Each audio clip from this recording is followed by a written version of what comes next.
4, 3, 2, 1, get ready for the fun. Decon Q&A with CrystalJae.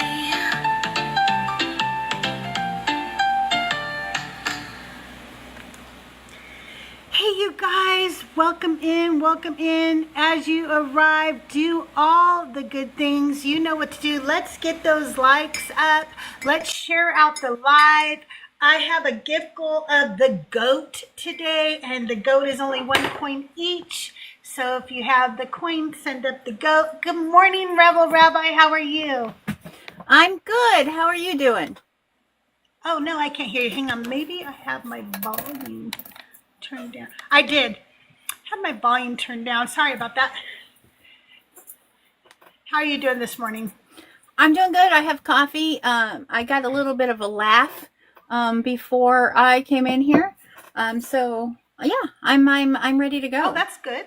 That's good. I do apologize Hey, if I have to take another coffee break because I might need some more coffee, but you know. No problem. No problem. Hey, Nick. Hey, Ty here. Thank you for joining. I'm going to share out the live real quick and make sure everything's situated, and then we'll get going. I guarantee that you're sharing it out to the same people I am, but you know. Probably.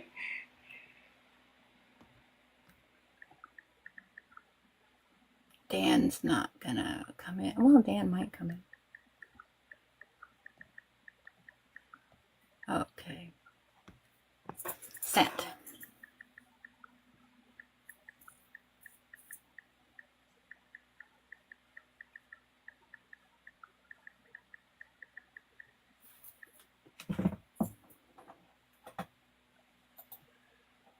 All right, I got some sent out. You guys keep tapping the screen, sharing out the live, doing all the good things. I don't know why I'm not being pushed out this morning. TikTok's been weird about that. I will not get pushed out, and then about a half hour in, I'll suddenly get pushed out, and it's really weird. I don't know why. Okay, so here's how this works. Rabbi, I'm going to start with icebreaker questions for you, and Absolutely. then after I've talked to you for a little bit, we're going to invite people to come up and ask you anything. If they are not friendly, we let them know that this is not the time for a debate. If they come up just wanting to ask you a question in all legitimacy, that's okay. But it's not a place for debate. If they want to debate somebody, they can go see Justin or Joel or Joyful or Mezzo or something on one of the nights they're live. But today is not about debates. So make sure you guys are sharing out the live. Let everybody know we're live for Decon Q&A with CrystalJae. And I'll get started. And also with... tap the screen. You know, do all the things. Okay. Would you rather be stuck in a time loop of your most awkward moment or your most boring day?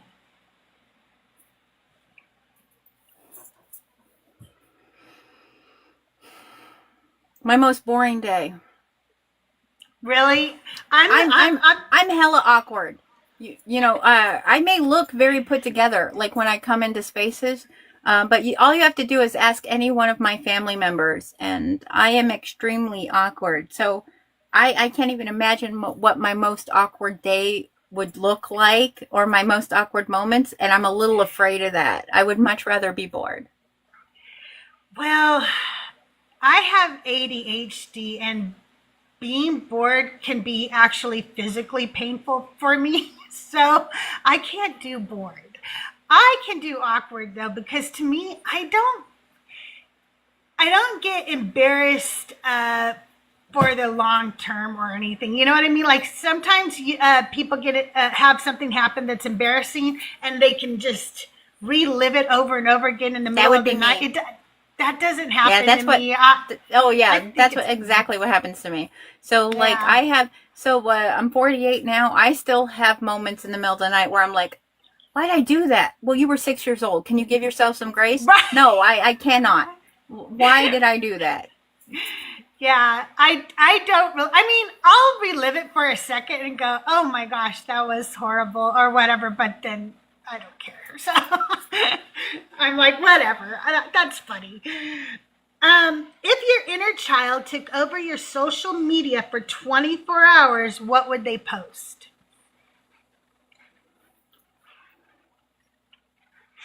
Well, hold on. Let me ask them. Probably about Barbies. Yeah, stuffed animals. Their love of, all things Smurfs and Fraggle Rock.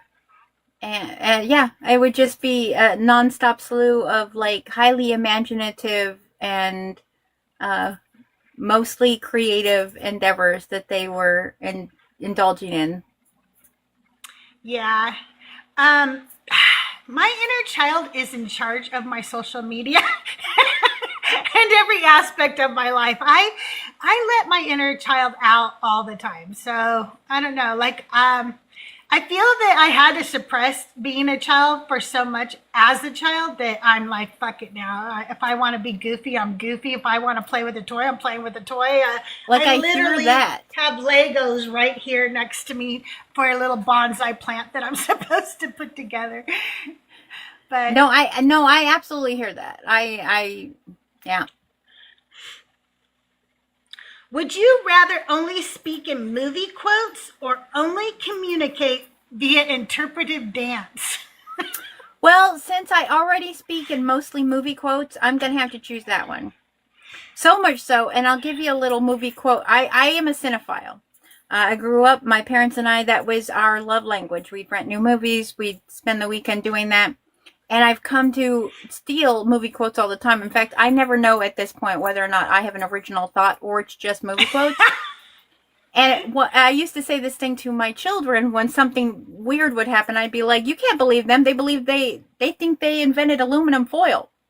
So my son and I are watching a movie while you were sleeping, and the line comes out, Joe Jr., he's delusional. He thinks he invented aluminum foil. And my son looks at me and says, oh my God, that's not even yours. I'm like, oh, when are you going to learn none of it's mine?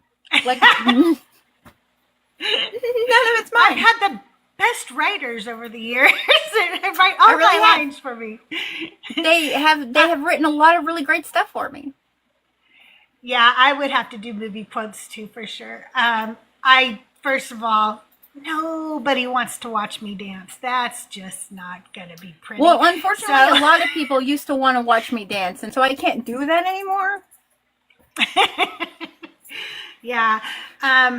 Yes, but I do love movie quotes. I think that to this day I still quote Airplane. Please don't call me Shirley. It looks like I picked the wrong day. Yes, this is serious. And don't call me Shirley. I picked the wrong day to stop sniffing glue. Yeah. Let's see. You wake up and your entire life is a reality show. What's the title and what's the plot twist this season?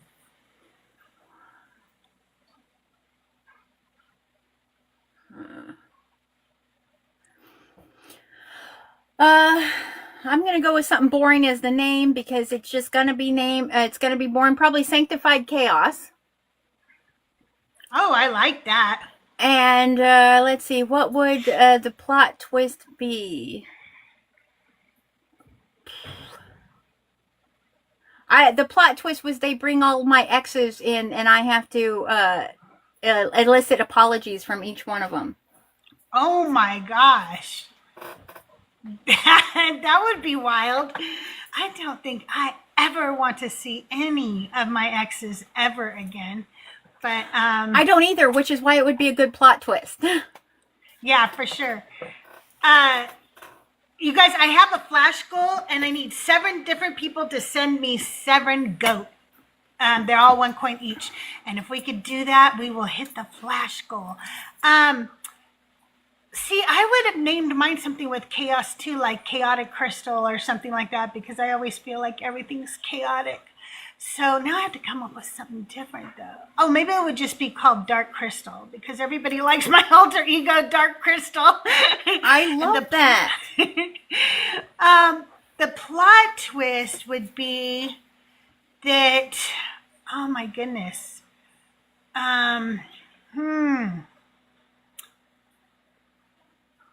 Oh my gosh, I don't know what the plot twist would be.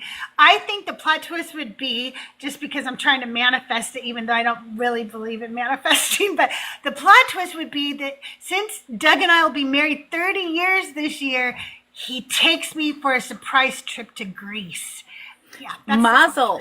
I don't know that that's a plot twist. I would think a really good plot twist for you would be like where the watchers discover this whole time you've actually been a Christian, and boy, you got him. That would be really good.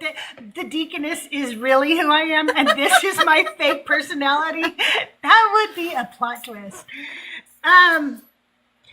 Let's see. Would you rather accidentally send a cringy voice memo to your entire contact list or post your search history to your story for an hour?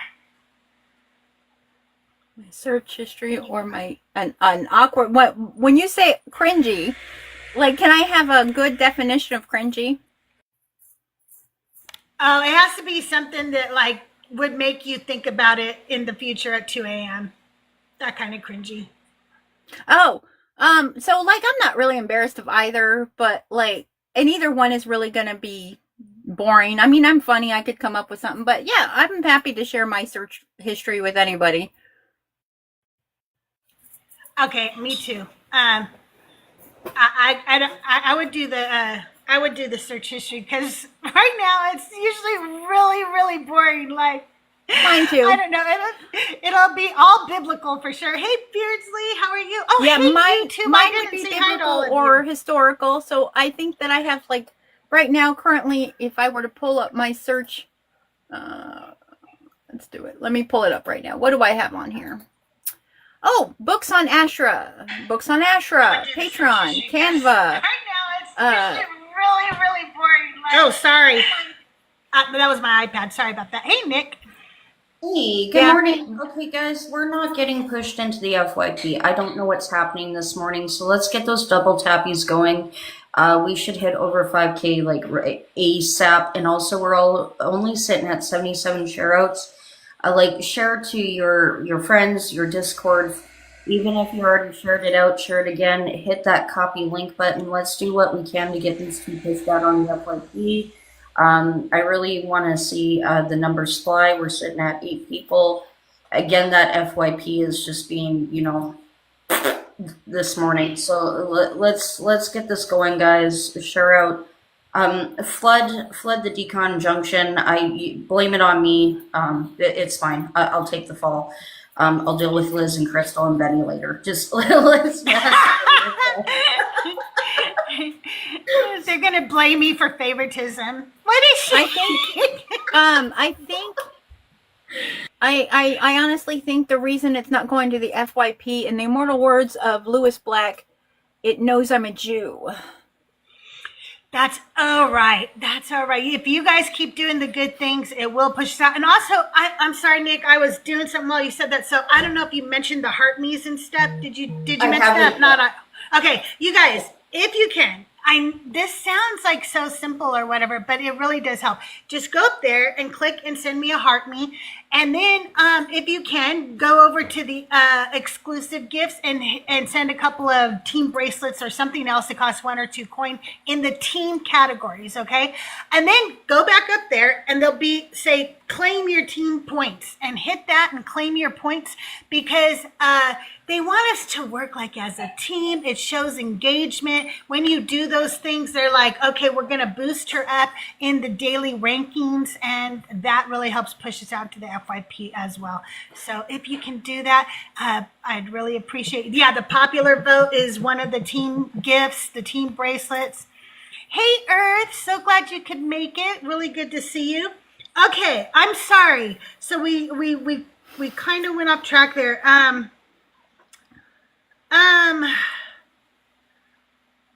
You can instantly make one conspiracy theory true just for fun. Which one do you pick?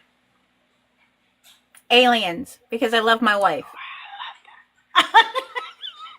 Okay, Okay, wait. What does loving your wife have to do with aliens? She wants aliens to be real? Oh, my wife was obsessed with the X-Files, The Truth Is Out There, like part of like went to visit the black box, Area 52, like Ooh. she's all in. She drank the Kool-Aid, she makes the Kool-Aid, she sends the Kool-Aid.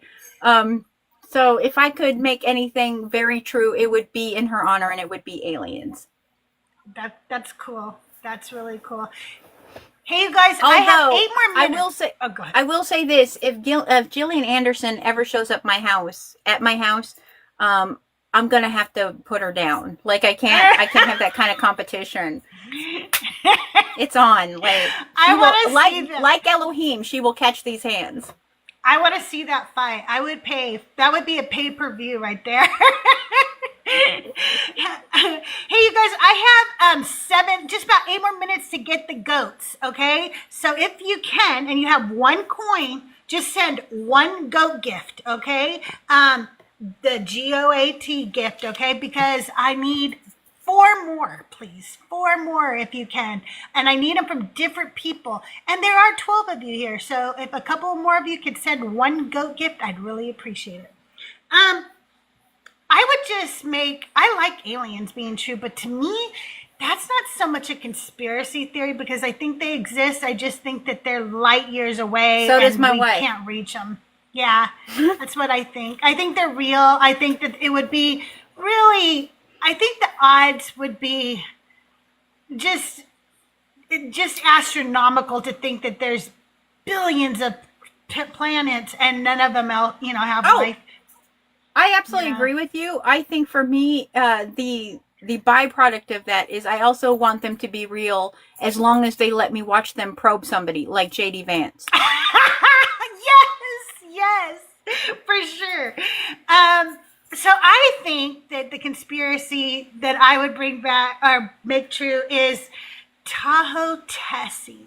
Tahoe Tessie is like Lake Tahoe's Loch Ness monster, and I just really want her to be true. I used to live up in Lake Tahoe, and she's my favorite conspiracy.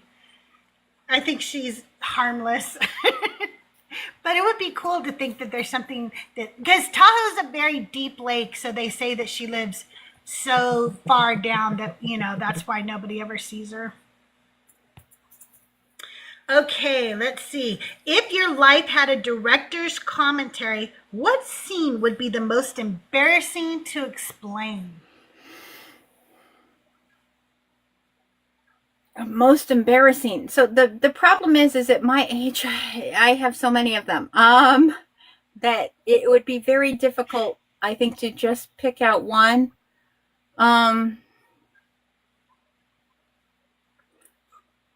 I think there would be 2. One of them would be, showing off my nether regions in public to an asshat to piss him off. I think that would be like I could say any one of my previous marriages because all of that was it would be hard to explain. And the other one would be probably threatening to beat up a girl for being a Giants fan.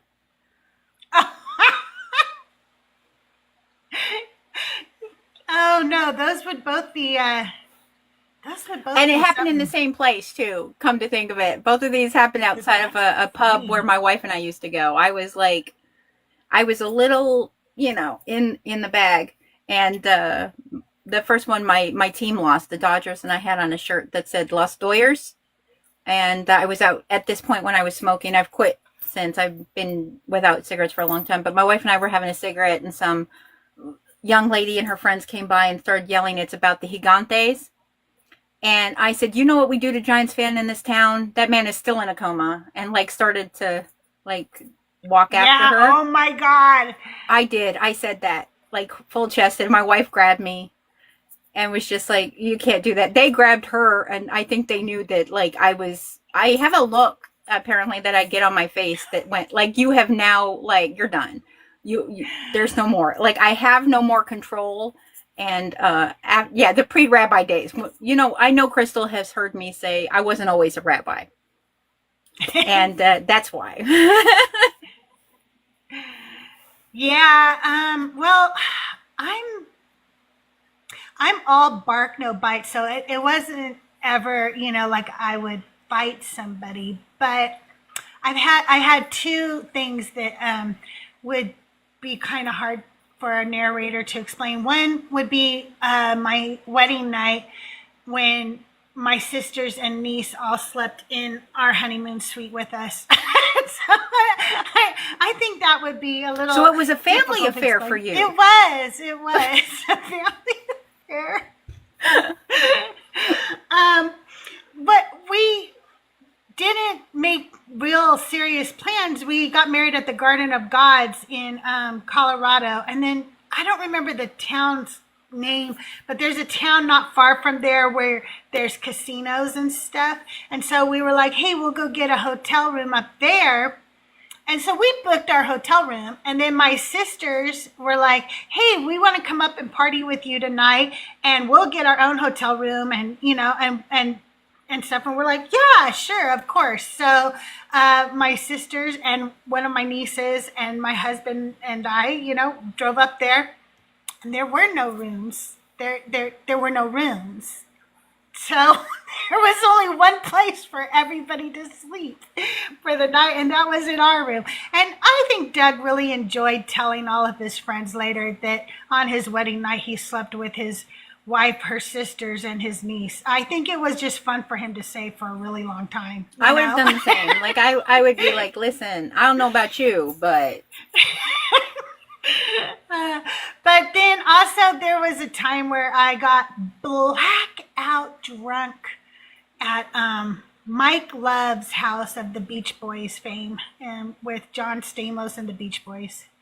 And I had to say it was like kind of the weirdest drunk I've ever been. Like I could hear everything everybody was saying, but it was like I was paralyzed and I couldn't talk. So people were coming up and telling me good night and just, saying stuff to me. And all I could think of was, even then, I was like, I'm so embarrassed because I'm so drunk that I cannot talk right now.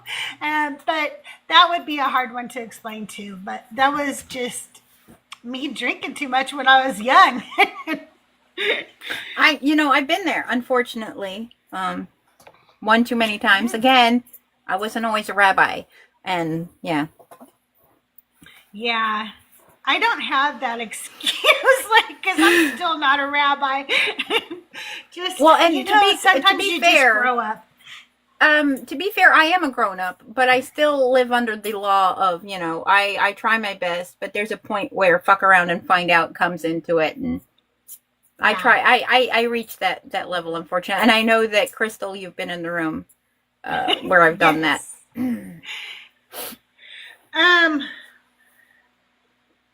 Okay, would you rather get a surprise tattoo chosen by your favorite celebrity or have to karaoke in front of them weekly for a year?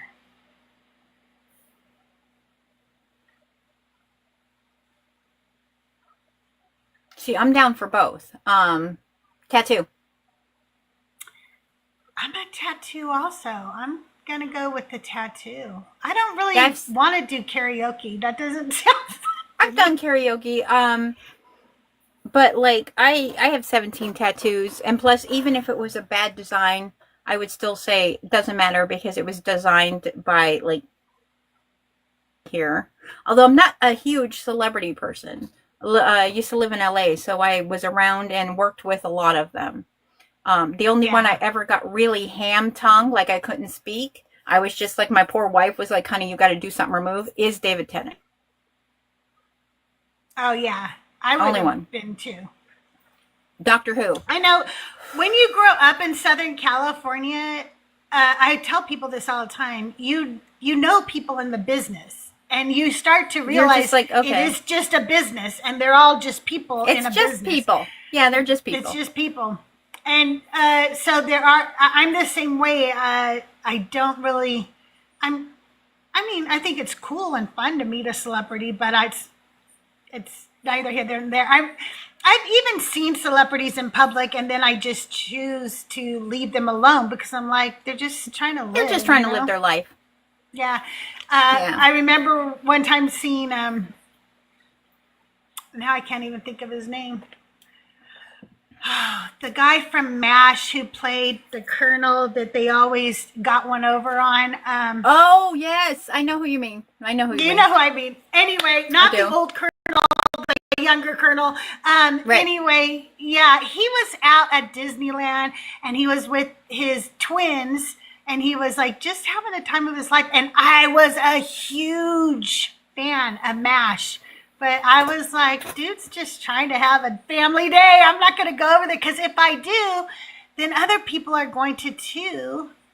That cute baby right there is my granddaughter, Celeste. And I like her facial expressions. So I made some emotes of her.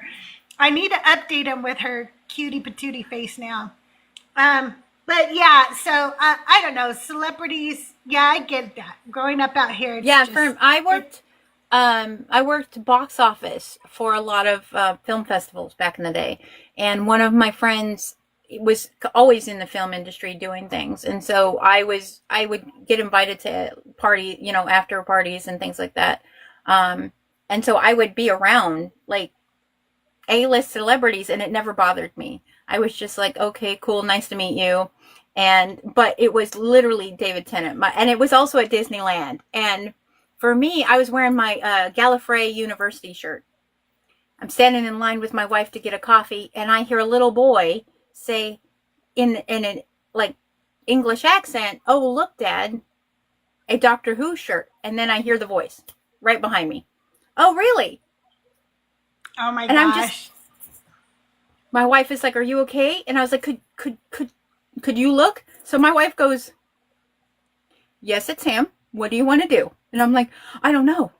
And she's like, you have to do something. Either shit or get off the pot. Either let's either keep walking or turn around and say something. And because I've seen a lot at Disneyland like you, and I don't want to bother people while they're there with their family.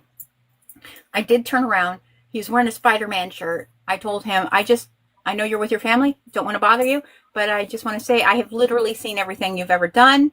You're possibly my favorite doctor ever, and I just think you're bloody brilliant. And he was just like, thanks for that. And then I ran away, called my mother, and cried. I mean, so that was, yeah, I really did. And this is since we're doing kind of icebreakers, I have a list of celebrities or people who I admire a lot, who I've told my wife over the years that I would lick their kneecaps. Oh my gosh. But it is what it is. David Tennant being on that list.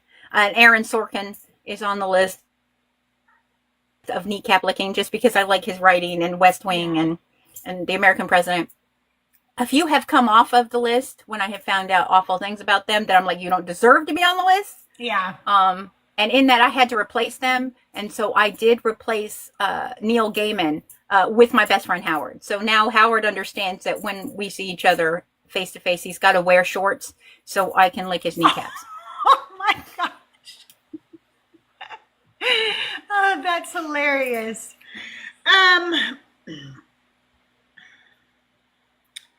All right. You're suddenly famous for something totally random. What ridiculously niche thing are you famous for?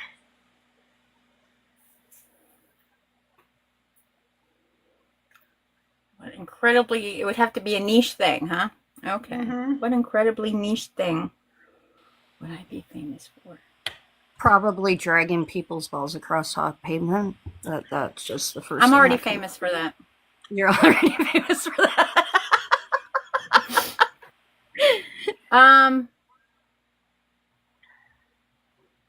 You know what? I don't know. What would I be good at? Shit. I'm trying to think of weird. I don't know. This is a really hard question. What am I doing to us? This is a very hard question. What's something niche that I would be really good at? I'm really Like, glad I'm you good didn't at a ask lot of me. things. Like, not to brag, but like, I can talk myself up all day. It's not true, but I could talk myself up all day. So maybe that. I know what. Convincing people I'm much more clever than I am. Okay, I know what mine will be. I will be famous for making the best edibles ever. And I do like to make edibles, but that would be a very fun thing. Okay, my brain went Yes. somewhere else, and I was like, well, I'm already married to the best edible, so I don't know what you're talking about. No, that's what I would be famous for. I would be like, people would travel far and wide to come and buy my goods. Buy your edibles. I would buy your edibles. Yes, I would be for it. I like to support small businesses, and so Yeah, exactly. If you had to live inside a single TikTok trend or audio loop for a whole week, which one would you survive best?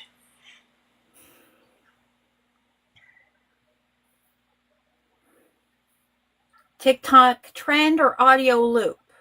Mm-hmm.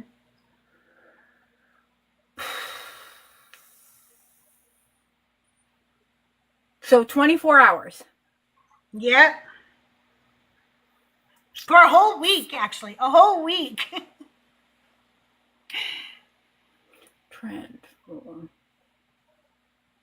Shit. I don't pay attention to too many of the trends, so I'm gonna go with an audio loop. And it's probably an audio loop that has been used that I created, that a lot of my Jewish friends have used, and that would be the fucking goydacity of this one.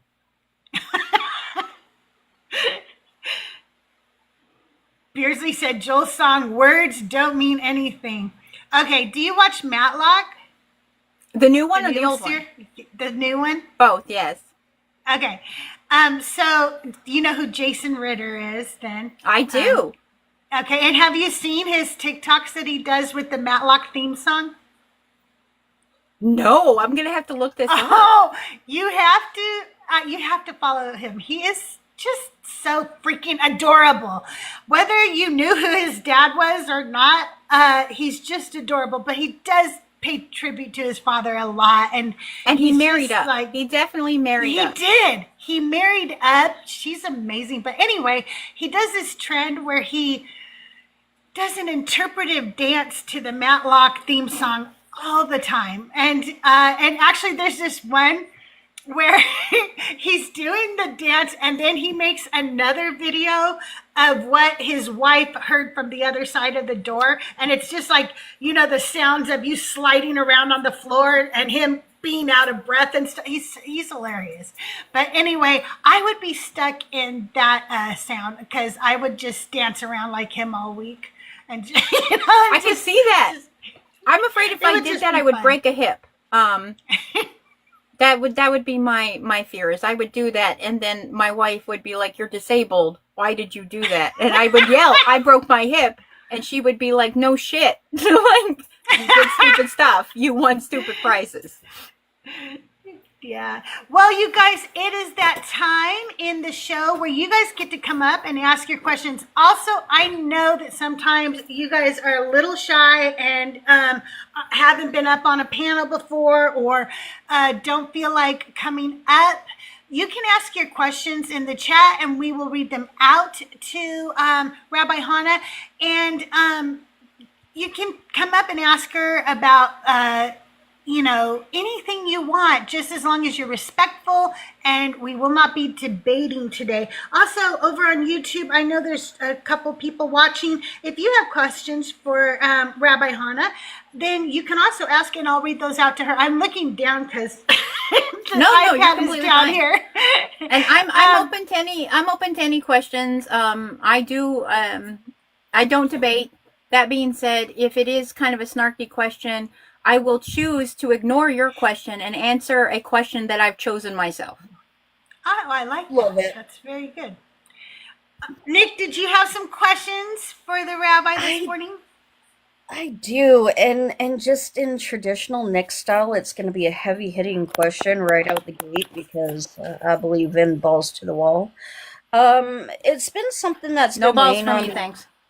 Yeah, well, not those balls, but it's been something that's been weighing on me for a bit, and even considering what happened yesterday, it's been weighing a lot more. Like part of the deconstruction journey with a lot of us is also deconstructing ourselves and everything that we were taught to believe, and a way of thinking that we used to have. And the biggest one for me, especially hanging out with you and Rabbi Bert and Peck and Torah, is I'm starting to realize just how deeply rooted the anti-Semitism was within Christianity and the things that we were taught during that time. My question to you is, how can we as a community start pushing back that in our own thought process, and not only that, but support the Jewish community within our platforms as well? I think that's a really good question, and thank you for asking it. I do believe that part of the deconstruction process, and I've watched Christians go through it, is to recognize where Christianity has either tried to supersede Judaism or outright have stolen from Judaism. And so, in that, my first thing would say, listen to Jews. When Jews tell you, hey, this is something that is inappropriate, then listen to them. My second would be, don't talk for us. Like, don't talk for us, don't talk over us. Like, I know a lot of well-meaning people who will claim somebody talking to me in some certain way is anti-Semitic, and I have to, whoa, whoa, whoa, whoa, whoa. Just because somebody disagrees with me doesn't make them anti-Semitic. Somebody can have a difference of opinion with me and even say things to me. I think that anti-Semitism, or that word, is sometimes broadly applied because people are being extremely cautious. They don't want to lean into any sort of anti-Semitism, so they kind of go radically the other way. And in going radically the other is almost, and I hate to put it this way, but white saviorship that we don't need. So that would be first two of the critical things. Listen to Jews. Don't speak over Jews. Don't attempt to talk for Jews. And, just keep educating yourselves. I think that putting yourself in community and spaces with Jewish people will not only help you understand Judaism better, but give you a range of understanding from different viewpoints of Judaism. We are not a monolith. And so in that, I'm Sephardi, but talking to someone who is Ashkenazi or Mizrahi or Bukharian will give you a fuller view of the tapestry that we call Judaism.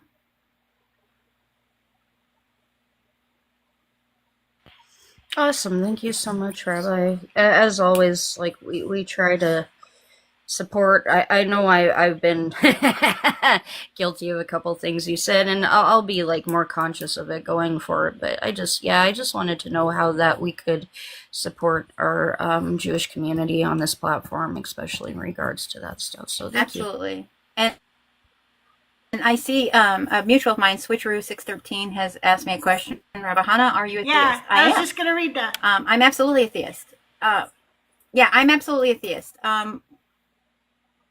I was raised a theist, and even going into university and studying, I have not changed my views on what I perceive God is.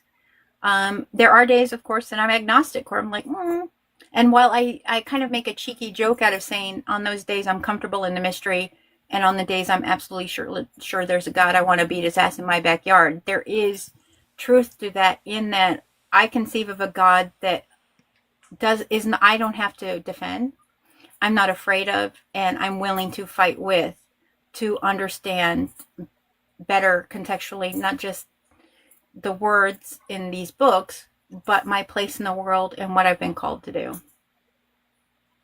Thank you so much. Can I ask a follow-up question to that? Oh, sure. Go right ahead. So, how do you believe God relates to the Tanakh and to our Masorah? Okay, can you expound on that a little more? Are you asking how I believe that God, in relation, like, looks on at the Masorah and our Tanakh, or are you asking how we find God in those texts? Both. Okay, so I'll start with the first one. I don't think that God relates to the Tanakh and the Masorah anymore. I believe that's our job. God gave us these things and said you are to be stewards of the earth. And while I make sometimes a joke and then he went and fucked off, I don't think that's necessarily true. I do think that he gave it to us, and so what happens to the world is in our hands now. So, or they, she, however you define the understanding of God. When I was growing up, my mother said that it isn't that God stopped walking among us, we stopped recognizing. And if we were to treat every person we meet as if they were the face of God, then we would never be wrong. And I was about 6 years old when she said that to me, and it stuck. Because I asked her, how come God spoke to Abraham? How come God talked to Moses? But I can't even get a FU.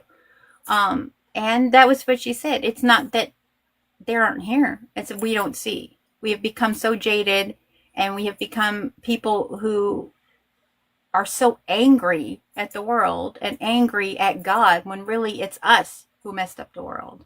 People don't get cancer because God gave them cancer. People get cancer because we've polluted our waters, our food, our land, our air. And then we say, why would God do this? We have had the responsibility to take care of everything. So that's first. I think he's given us the tools. And then what we do with those tools is on us. So that's how I think God relates to the Torah. I gave it to you. Now do something with it. So, and then the second part of your question was how we relate God in the Tanakh and the Masorah, yes?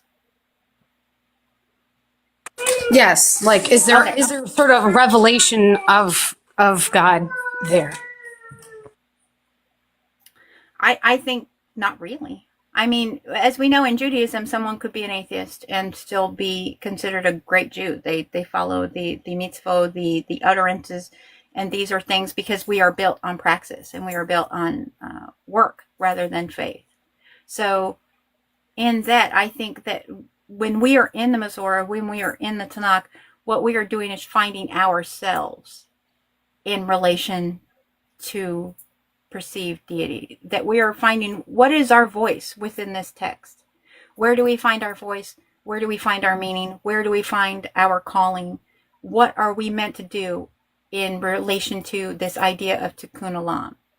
What are we meant to do, pursue? And I do think sometimes there's a little push. Now, I know a lot of people who are atheists, who are anti-theists that would disagree with me, and that is completely okay. For me, I think that there are sometimes a little push that tells you the direction you're supposed to go in. And sometimes they come in the voice in your head, that small voice. Sometimes they come from a person who I believe is being pushed to say, hey, you would be good at this. I would not be here as a rabbi if it wasn't for my wife, who continuously said, someone is going to need a rabbi like you. Someone is going to need to know God does not dislike them or hate them or want nothing to do with them. And your experience will help that. And I wouldn't be here if I didn't have that push. Looking back, I think that push was probably a little bit divine. I want to say, Rabbi Chada, I really appreciate your voice. Personally, as someone who was a fundamentalist Christian and now is an atheist, but an Orthodox Jew, I do appreciate your perspective very much. No, I think that is something a lot of people, I push back on a lot in spaces, is this idea that you must be a theist to be a Jew. And I'm like, no, because it says that you can't have any other God. It doesn't say you have to believe in me. There's nowhere that says that. And I would fight somebody all day long because a Jew is a Jew is a Jew. And we don't get to say that some Jews count and others don't. Oh, if only Christianity had that ideology, it would be amazing, Let me at Christians. I'll get there with them. Hey, the UK is with us over on YouTube. Welcome in, Ty. Let me do a quick commercial and then we'll get to you, Gracie, and then we have a question on the YouTube as well. You guys, if you haven't done this already yet, please go up and send the heart me and then collect your team points, because when you do that, it boosts us into the algorithm. Everything I'm about to tell you will help boost us out to the algorithm. The next thing is, if you haven't subscribed, Why haven't you yet? It's less than a cup of coffee a month, and I bring you the best creators like Rabbi Hannah. Also, I have coming up Dugald. I have a Black Atheist Rants coming back because we didn't get to finish our interview last week. I also have Leaving the Faith, Sarah. I have Thinker on May 2nd. So I'm bringing you amazing creators for you to be able to come up, ask all your questions and interact with them. Thank them for what they've done in this space. Anything you want to talk to them about, they're coming on my show, Decon Q&A with CrystalJae. So you should subscribe today for less than a cup of coffee a month. If you've already subscribed and you feel like you want to do something nice, have a little extra money, you can now gift subscriptions. And we're trying to reach over 100 subscriptions this week. So if you haven't subscribed, please do so. If you have subscribed, think of sending out a gift subscription. And the last thing is keep tapping the screen and liking the live. You know those things always help. Gracie, how are you? Hey, I'm doing well. How are you doing? Doing good. So glad you could come up. Did you have some questions for Rabbi Hannah? I do. Thanks for having me. And I'm new to your content, Rabbi and Hannah. Am I saying it correctly? You are. Thank you very much. Okay, yeah, of course. And I'm kind of still trying to wrap my mind around what you just said around Judaism kind of representing that you can't have any other God, but you don't have to believe in me. I hadn't heard that before, so thank you for sharing. That's interesting. Absolutely. And just to make sure I'm being clear, we are henotheistic. So we are people who do believe that other gods exist. It's just that they aren't ours. Interesting. Henotheistic. Okay, I actually haven't heard that term, so I'll write that down. I learned that from a rabbi too. It was a while ago, but you learn a lot of things from the beautiful rabbi. Like I'm telling you, she teaches you so much. So if you aren't following her, I don't know what you're doing, really. Yeah, thanks for saying that. I just followed. She's amazing. She's amazing. Well, I guess my first question is, you're deconstructing? So no. No. So I would say that one of the foundational principles of Judaism is continual deconstructing. When I first heard the term deconstructing in reference to Christianity, my first thought was, wow, that's interesting. Jews do that our entire life. And the reason I would say that is every year we are committed to going through the text over and over and over. We are continuously breaking down the text. We are wrestling with the text. We are finding ourselves within the text. What does a book or a set of books that have been around for over 2,000 years have to do with 2025? This is what my father of blessed memory used to say. Great, Noah was in a boat. What's that have to do with me? So Jews, we go through the text continually. We are always studying. We are always trying to understand it, break it down, fight with it, literally fight with it. Hence my hands are rated E for Elohim. And so deconstruction is just a foundational principle of Judaism. So I would not classify myself as a deconstructing Jew, as I am just a Jew, and that is what we do. Interesting. Okay. I guess my second question, well, I was originally going to ask about the title rabbi, because I guess I don't know much about how one gets that title. And then I thought if you were deconstructing, is it common for folks deconstructing to keep that title? Those are really great questions. So rabbi means teacher. At its base form, a rabbi is a teacher. Now, to be a rabbi, like if you were in Israel, any teacher, public school teacher, would be called Reb. Reb in their name, because it means, teacher. It's like somebody saying here, professor so-and-so. But if you are a rabbi in the sense that I am, who is a member of the clergy for the Jewish people, that is a completely different animal. Not only am I here to help teach Torah, to help you understand the law, to break down our understanding, our culture, but mostly in Jewish communities, the rabbi is kind of the center of the community. I get asked everything from like what temperature should my brisket be cooked at, all the way to, why does God seem to hate me, and everything in between. So Interesting. we are tasked with walking with Jews on their best day and on the worst days of their life, and to hold them, to protect Judaism, to stand in the gap between others and others and Judaism, sometimes to stand in the gap between God and Judaism. That are the Jewish people. How I became a rabbi is I was taught for 4.5 years by 2 rabbis. And then I had to go before what we would call a bet din. And that is like a panel of judges. Those are Torah scholars who question me and make sure that I have the understanding and the qualifications to be a leader in my Jewish community.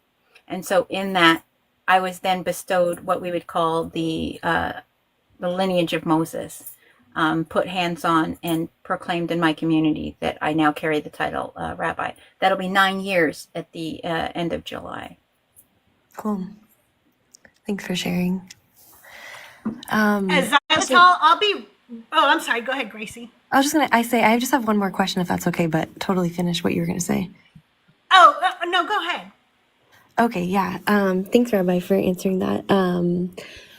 I guess my last question is kind of around your answer to my last question around deconstructing, just kind of being a part of Judaism. Do you, in your view, when you look at, let's say, like Christians or Muslims, do you consider the way that, like, I guess, when they're reading their religious text, do you interpret that also as like a form of deconstruction? I guess I'm trying to wrap my mind around how reading more into the text can be considered deconstruction. Is it like just like thinking critically about the text? Does that make sense? Sort of.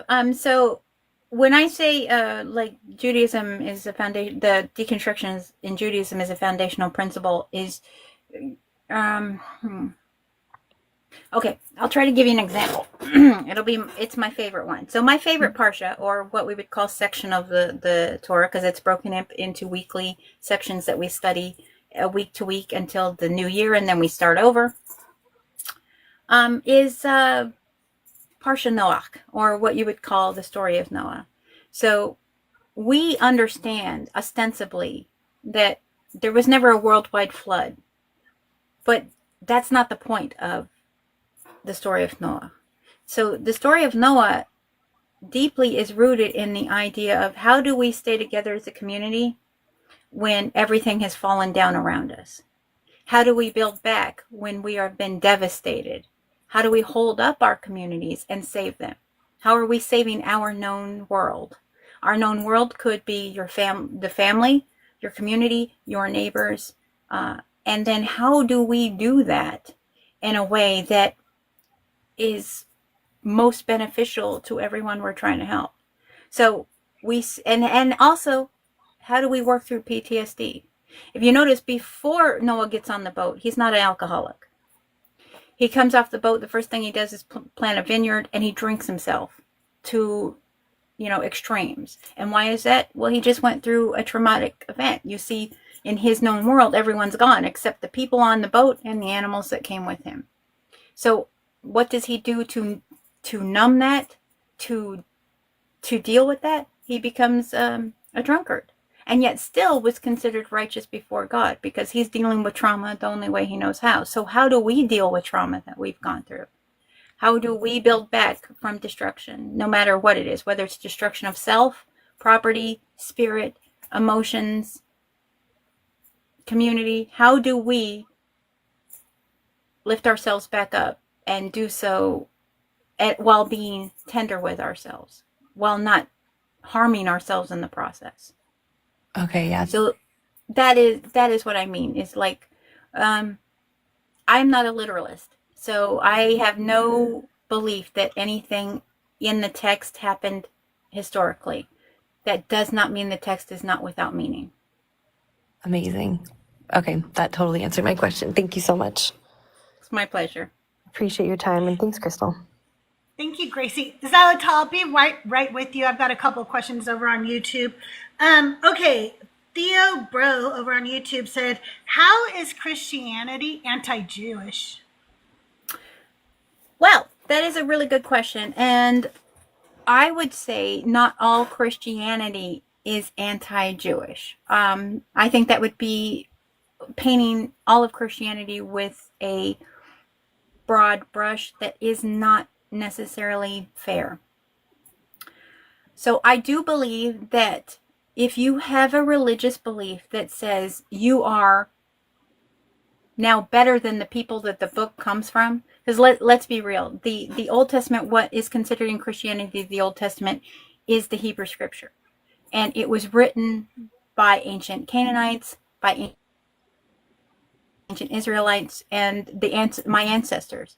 And inasmuch as when you look through that, and I know you can't see my hand gestures, sorry, I'm a Jew, I use my hands a lot. When you look at the Hebrew Scripture through the lens of Christianity, and then tell the people who wrote the book, no, you are transmitting that book incorrectly. Only we understand because we have been grafted in. That is anti-Jewish. When you don't understand the difference between Second Temple Judaism, which we are not now, we are Hellenistic Rabbinic Jews. And so you say, we are going to take from you your rituals, your practices that you practice now, because we think it connects us to Jesus, when it does not. That is anti-Jewish. When I have somebody come into my synagogue wearing a talit that has a cross on it because they believe Jesus wore a tallis, he did not. That is anti-Jewish. We are a closed ethno practice, and it would be just as much inappropriate for someone who is not indigenous to wear a war bonnet because you like the aesthetic.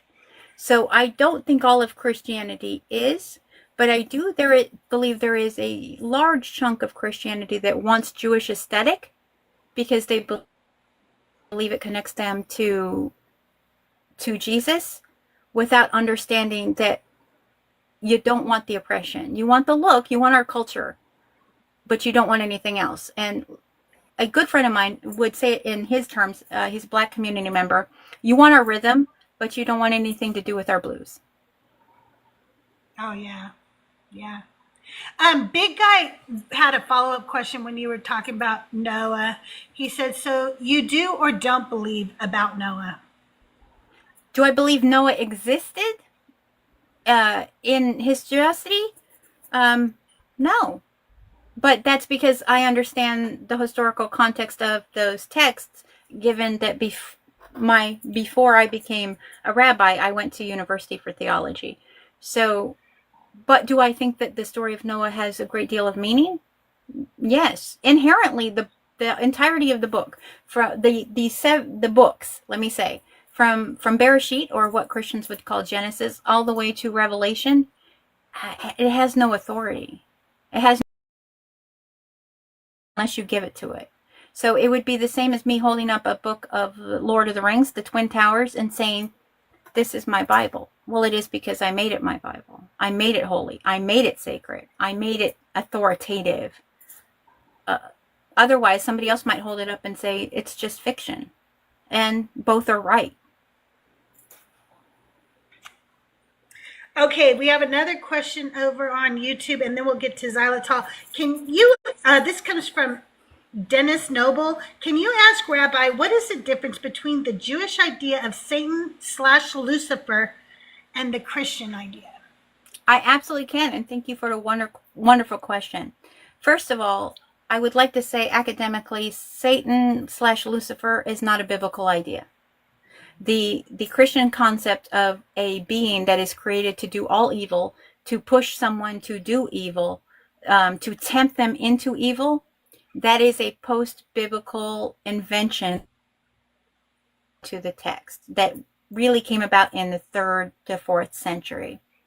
So the word Satan derives from the Hebrew word ha-satan, meaning the adversary, the accuser. We would say maybe God's prosecutor, God's DA, just to be funny. That being said, oftentimes in the text, it is a human being who is fulfilling the role of the ha-satan, not a celestial entity.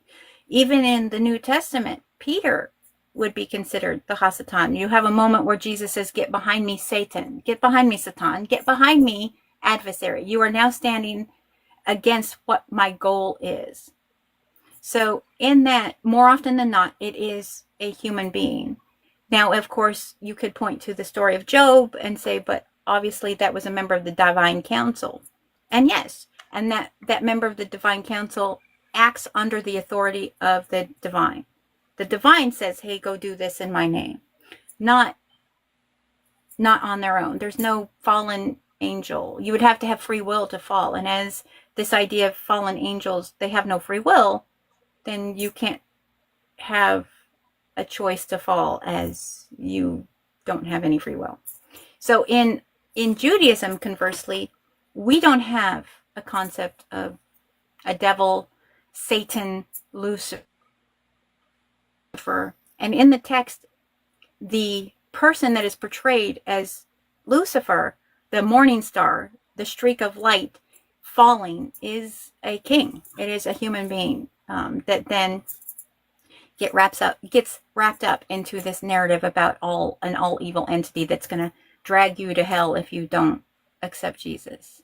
That is historically inaccurate, and Jews have no concept of this idea of hell or Satan or Lucifer.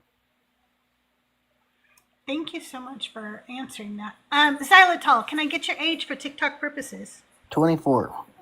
All right. Did you have a question for Rabbi Hannah? I had a couple. I'm trying to think of them because they're in rapid succession.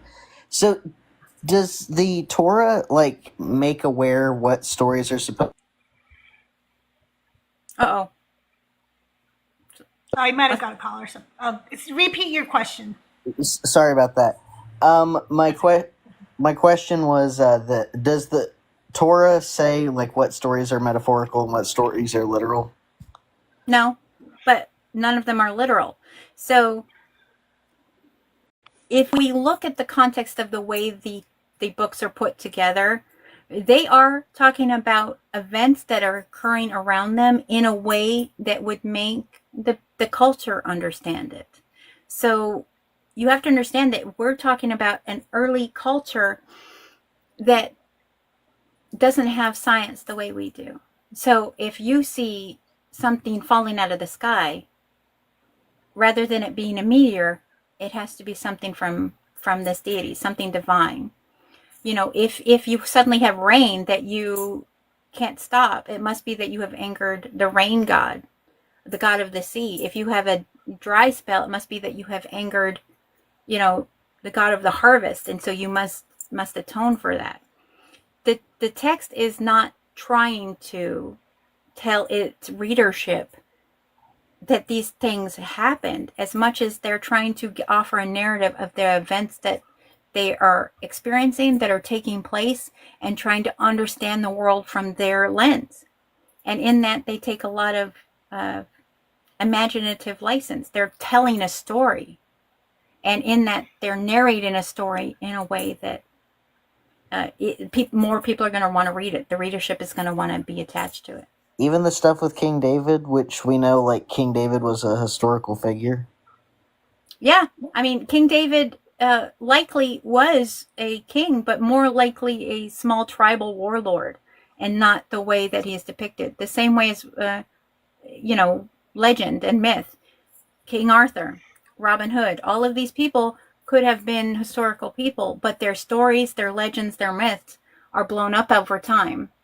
So the likelihood that King David sat on a throne as big as it is perpetuated within the text is not historically likely. Interesting. Another question. Do you get concerned by certain deconstructionists because there's some on here that really concern me because they're trying to paint like all religious people as immoral. Some of them, not all of them. It's a very fringe group. Yeah. But they use a lot of the Old Testament to be like, see how these, and right now they're using Christians, even though it's not really stories that were made by Christians. But they're using these stories like, see what they're promoting. They're evil. They're subhuman. You know, they're this, they're that. Yeah. Yeah, I've encountered them. Like what's his name? The debate or it's not Justin, is it? Hey, I'm gonna tell you that's my friend, so tread lightly, okay? That's Why my friend. why would you want a friend like him? Well, Justin? we're actually right now at the moment we're kind of you're discussing the subject matter, not necessarily a person. So make sure I want to make sure that I am understanding your question clearly. So you're asking me if I'm concerned about those who are in the deconstruction process who then demonize religion? Yes. Okay, that is a really great question. So no, and the reason I'm not concerned is I recognize stages of grief. So the people who I notice who have gone really to that extreme, and including yelling at me because I'm a representative of God, is because they've been hurt by an institution that they devoted their life to. You devote your life to something only to find out that it's harmful. And not only is it harmful to you, it's been harmful to a great many people. And in that, it's going to break you. And we don't just grieve when people pass. We grieve parts of our life that have ended, parts of our life that we find out are not true. And grief is not a direct line. It has its ups and downs. And part of that is anger. So that anger is coming out because they're angry at the pain that they've endured, the way they have been manipulated and used, and now they want to point a finger at what they perceive as being the thing that hurt them, the thing that angers them. I don't take it personally when a deconstructionist yells at me and tells me God's a shit. Yeah, he is. I'm not going to defend that. God's not so small that I have to defend God. That's not my job is not to defend God. Sometimes my job is to defend Jews from God. So in that, I just see grief, and I see people who are trying to work through that. While I think hopefully positively to the best of their ability, I also think that yes, sometimes it does come out problematic. Sometimes there are things that are misrepresented and misconstrued, and hopefully that they take, whomever it is, that they take positive criticism to say, hey, I understand your pain and hurt. However, this is not the truth, or this is not what it is saying. And we go from there and have a conversation. Ultimately, for me, it really is about grief. Somebody experiencing grief and lashing out at whom they think caused that grief. Yeah. And I understand that. And I'm not saying everybody's like I do think deconstruction is important because kind of like how you would inspect food. Because whenever I think of deconstruction, I think of those chefs who deconstruct their food. Mm-hmm. It's important to know what your belief system is and why you believe it. That part's super important, and I think it's great. By the way, the Decon being shortened to that makes it look like a Deacon Q&A. Yeah, well, she's been told that before. Okay, I know. It was just funny. I kind of found out. But yes, and I'm sure most of them are great. It's just when they're spreading like so much, it doesn't. And I mean, don't get me wrong. There's a lot of religious people who aren't helping either. But there's just so much misinformation from both religious and irreligious people, and both sides are going to get a lot of people hurt with their amount of misinformation. I would like to think that people are trying their best to understand the text to the best of their ability. And in that, yes, I will agree to some extent, and I've seen it, where I've seen people and I'm like, that's not what it says. And I will give you an example. I was in a live the other day where someone akined the serpent from Genesis 3 to the god Yam from the Canaanite pantheon, that is supposed to represent Yam, and is like I very authoritatively speaking on it. And so I request, and I said, unfortunately, that is not accurate academically. If anything, Yam could be more akin to the Leviathan, because Yam is a sea god. The serpent is a polemic against chaos. That is what the serpent is supposed to represent, but not anywhere near the Canaanite pantheon. And so I do get frustrated. I want to be clear. There are times for me that I'm frustrated by disinformation, but then that's why I do the work I do.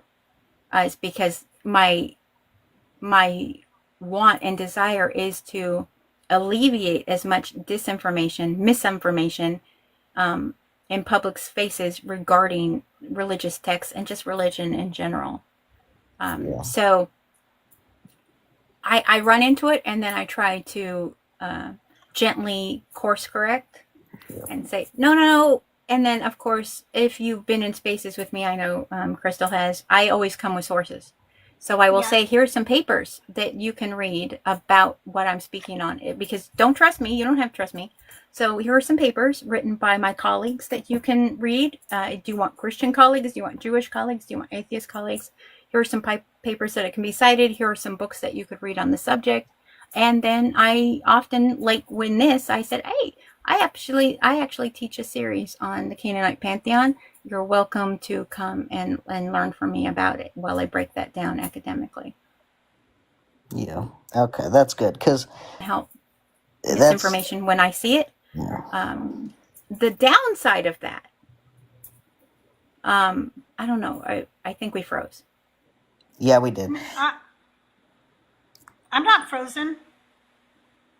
It may be different Wi-Fi's clashing. Oh yeah, I fixed it. I think I fixed it.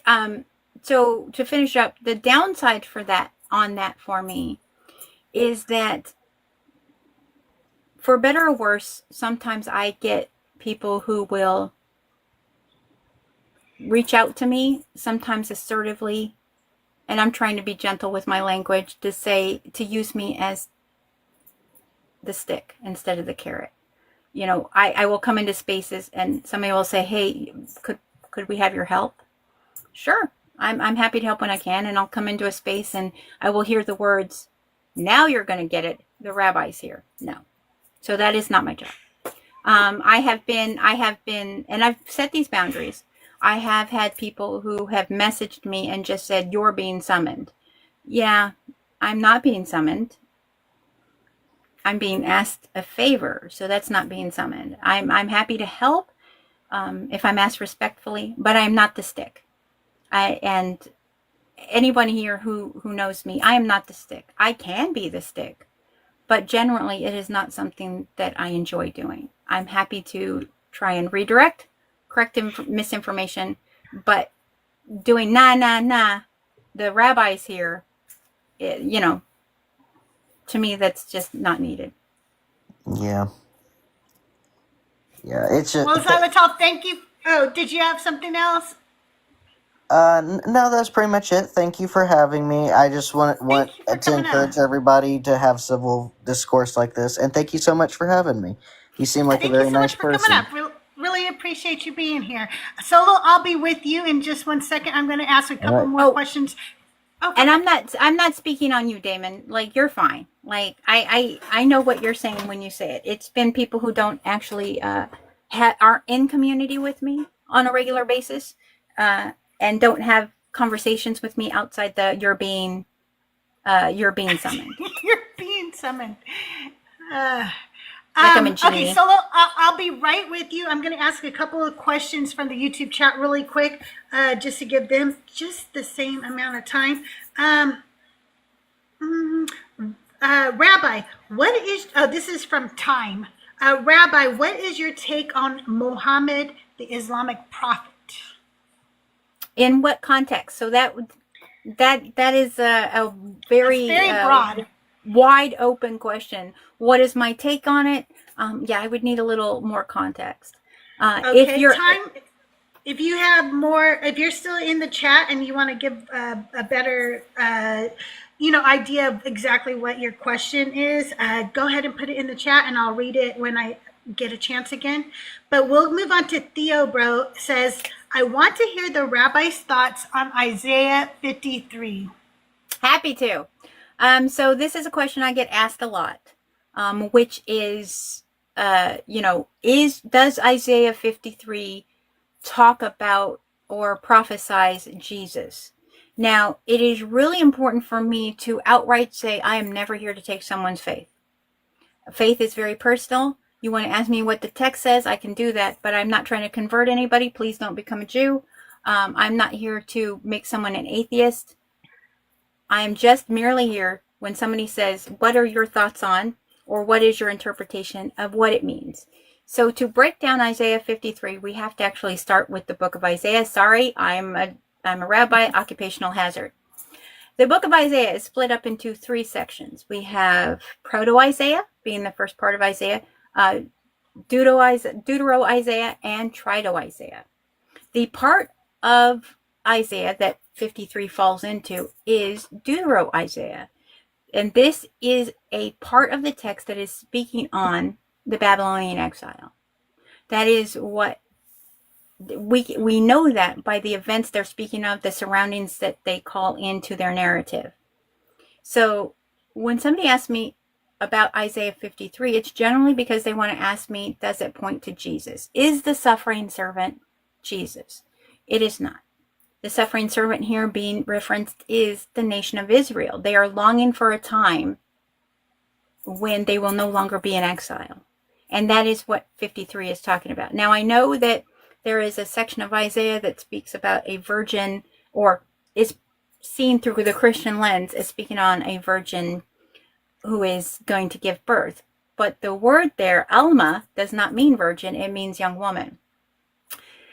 And in as much as it means young woman, it also means someone, the way the text is presented, as someone who is already pregnant and going to give birth in the present, not a virgin in the future. Now, when you read it through the lens of Christianity, of course, we're going to look for Jesus in there because we want to find Jesus in there if you're a Christian. Historically, academically, and it's not. Isaiah 53 does not point in any way to Jesus, and just so that we are clear, neither does Psalms 22:17. That word is not pierced. Ka'ari does not mean pierced, it means lion's mouth. So my hands and feet have been placed into a lion's mouth. Sometimes there are footnotes, depending on what translation you're using, that will say that it didn't say pierced, that it means my hands and feet have been placed into the jaw of a lion's mouth, or into a lion's mouth. And in that, we have to understand that none of what David speaks of has anything also to do with the pointing to Jesus.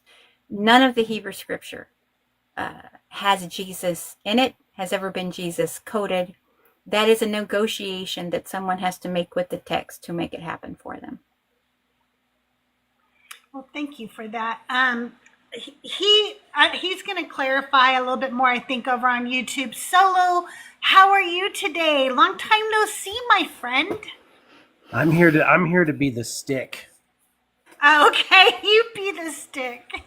Rabbi Hannah doesn't want to be the stick. Fine, I'll do it. Oh no, I can be the stick. I'm good at being the stick. I just don't enjoy being the stick. You're better at being the stick than I am, to be honest. I am really good at being the stick. One thing that I get accused of too often in my lives is being too nice. Even when I'm mean, I'm kind of nice about it. Like, hey, you know what? You're a twat, but come back and we'll talk it over another time. But I'm happy to send you a few of my. I'll send you a few of my more famous ones that apparently have gotten around the app, thanks to a couple of colleagues of mine. And you're welcome to use those at any time. Wonderful.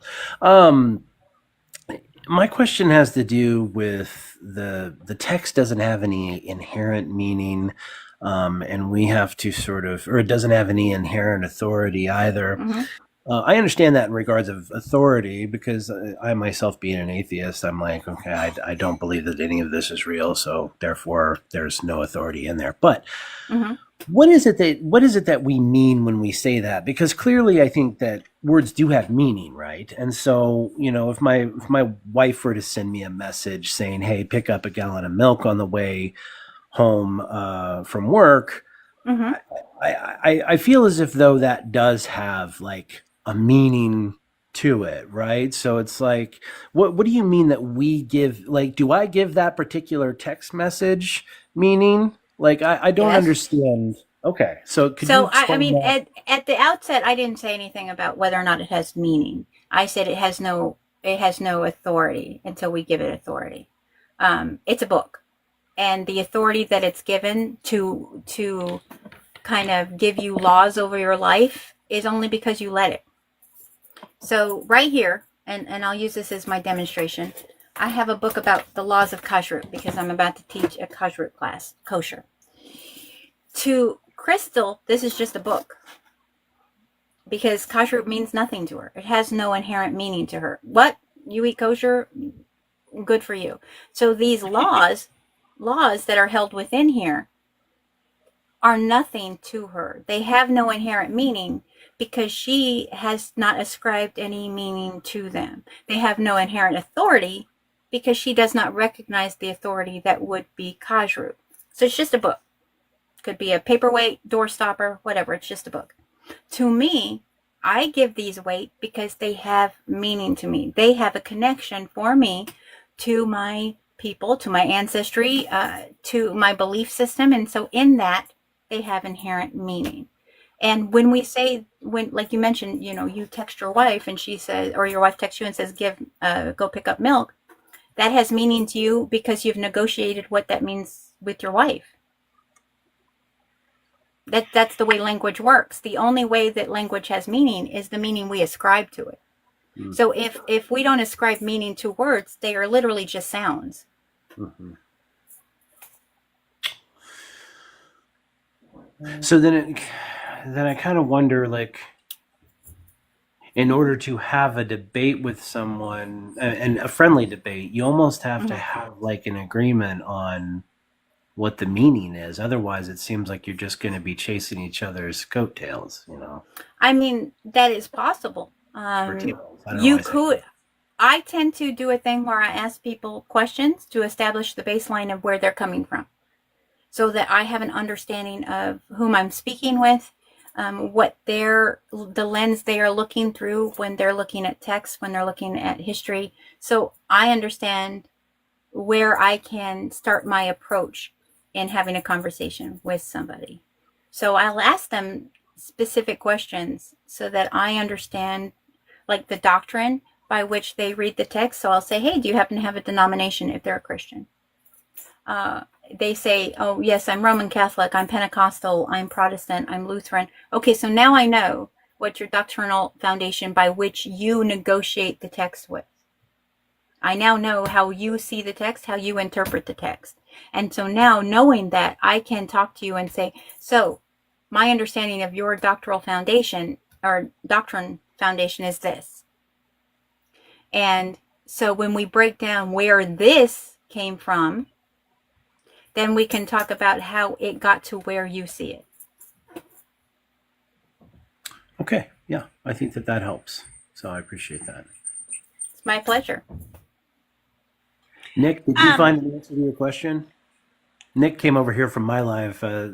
They were having a good conversation with somebody over there, but I directed Nick over here because I knew that you were on with Rabbi Hannah because they had said that they needed to talk to Rabbi Hannah about it, and I was like, but I just curious.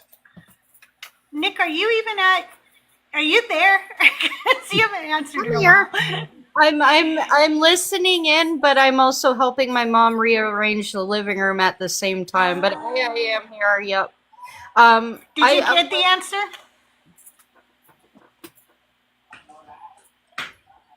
Did I get the answer? Yeah. Remember? Did you get the answer? No, not yet. I'll message Rabbi Hannah and Rabbi Bert later about it. It was a translation that we were trying to find the context of a specific word in comparison to, does it actually mean destruction or is it more destroyed as in left the kid home alone for the weekend and he threw a house party, destroyed. In terms of the verse in Daniel, but I'll message that one later. Yeah, message me, send it to me in Discord, and I'm happy to help. Yeah, absolutely. We were both trying to figure out what it was saying, and I'm like, well, now you got me curious. So, I mean, of course, he was trying to insert Jesus' temple being destroyed, blah blah blah, but even all of the commentary I have, right down to Robert Alter, doesn't say anything on the sanctuary itself, which was weird. The only thing I have from my notes is basically what Antiochus was doing to the temple. So that's why I brought up maybe it actually means, more like a teenager got left home alone for the weekend and through a house party type destroyed. So yeah, I'll message you later about that. Absolutely. Yeah. I do have two questions, though. They both come from Liz. Unfortunately, I think my baby's still sleeping, but first question I was is... going to ask you where she is. I'm like missing her. I think she's catching up on sleep. She hasn't been sleeping too well lately. The first question is, Rabbi Hannah, she heard you mention this in a previous live, but always forgets to ask you, do you believe in free will? If so, is it by the same definition we give, the ability to act without the constraint of necessity or fate, or is it something different to you? What a great question. And I love this question because I try to answer this, but I don't think that generally a lot of people have heard me. So I think in order for you to believe that you have no free will, you have to also attach a deity that is all powerful, all present. Like, I know what's happening. I exist in time, every point of time, all of the time. So right there, that is the basis for you have no free will. Again, my opinion. As a Jew, we don't see a deity. In fact, the text doesn't present a deity that is all-knowing, all-powerful. I mean, if we look at it, the text shows a deity that says, I have to go look for myself. The text says, I have heard, but I have not seen. The text says, David, why did you do this? You could have just asked me and I would have given you more things. So the text does not present an all-powerful deity, which means we are people who have the choice. We have free choice. I can choose to set fire to a book or not, and until that moment, how would God know? So I think that's first, is that we as Jews don't believe in a deity that is all-powerful. The text doesn't show a deity that has ever been all-powerful, because all-powerful would mean you can't be stopped by iron chariots. So that's first. Second, I think that when people are discussing free will, and this is said with the utmost love in all of my heart that I can give it, you guys are being a little pedantic. So this idea of like free will being, that means I can fly if I want to, that means I can, like, none of that is based in reality that we know scientifically. I can't jump off a roof and fly because gravity dictates I can't. That has nothing to do with God. Like saying that we have no free will based on God, if you believe in a God that's all powerful, I would say you have no free choice. But if you're using free will as the definition of I can just do what I want whenever I want, and I should will it so, then that is not a definition that I would recognize as having anything absolutely at all to do with God, and is more couched in what we know scientifically we can't do. Now, there may be a time we evolve into people who can fly, but as of right now, I cannot say I want to fly and I will it so, and it just happens. So yeah, I do think there's a difference between free will and free choice if we're using the definitions that I've often heard in interfaith spaces as what is free will. What I usually hit Christians with when it comes to free will is this whole idea and concept of hell, right? If I truly had free will, then I wouldn't have to have this looming threat of a hell over top of me. But on top of that, I hit them on more of a biological level, that if we surely had free will. A schizophrenic could choose not to have hallucinations anymore. Somebody with ADHD like myself would be able to learn normally. Like I don't see the free will and when it comes to the brain at all. Even the fight and flight response, Right. your body gives you two choices. It just does what it does, right? So that's what That's a survival. Yeah, that's an instinct. I absolutely hear what you're saying. And I think part of the reason that these things are couched in the terms that they are in Christianity is a way to coerce obey someone being obeyed, that the church is being obeyed. Yeah. If we say that you have free will, and so then you're choosing whether or not you go to hell, that is a really good coercion tactic. Yeah. But equally, if we say you have free will in the terms that Christianity is presenting, if that is true, then why would so many people choose to have a mental illness? Yeah. Why would so many people choose to be disabled? If I have the free will to just do what I want, then why wouldn't I choose to have the best of everything? Whereas if I understand that I have free choice, then free choice means I have made choices sometimes that has brought me to why I have bad knees. I have bad knees because I engaged in activities that broke down my knees. And I chose that.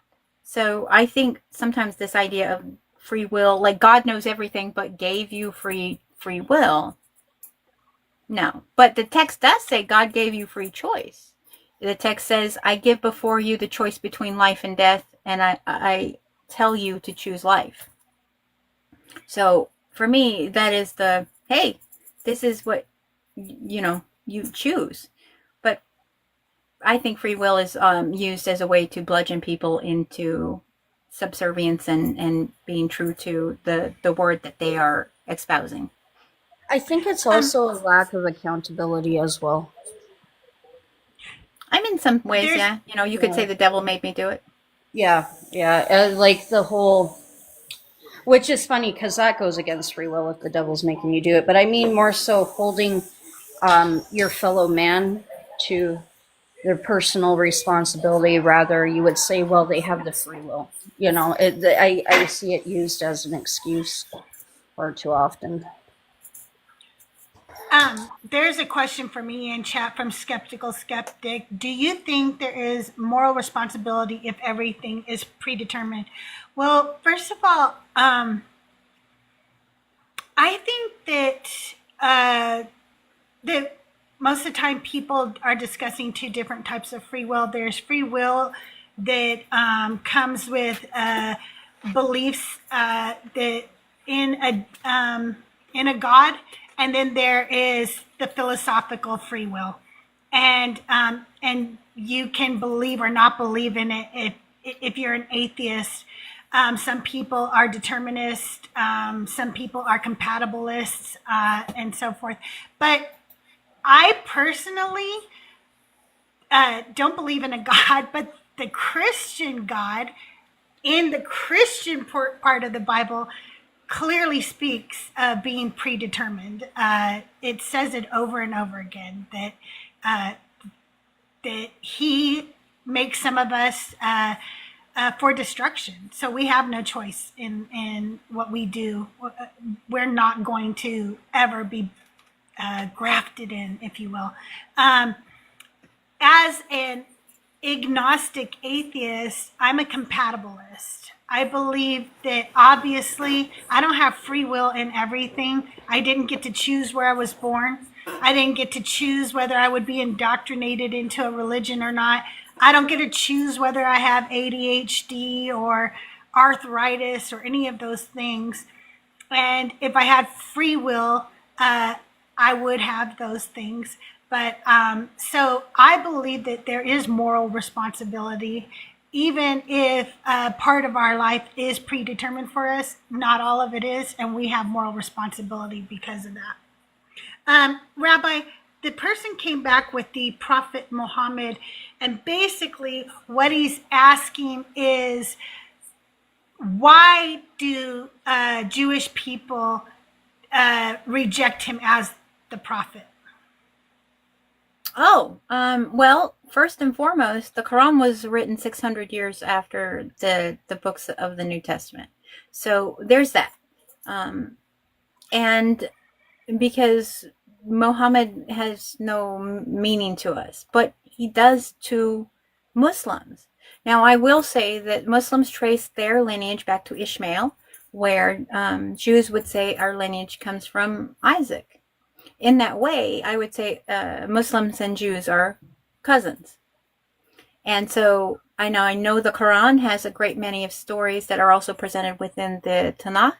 And of course, they go in a separate direction. You know, it was Ishmael who was meant to be up on the altar instead of Isaac, etc., etc. I find no real difference in terms of the content of the Quran versus the Tanakh, meaning that people will point and say that the Quran is very violent, it's very evil, but so is the Tanakh. So, like, you will find beauty, you will find horror, you will find meaning, you will find awfulness in both texts. So I hold them equal in that respect.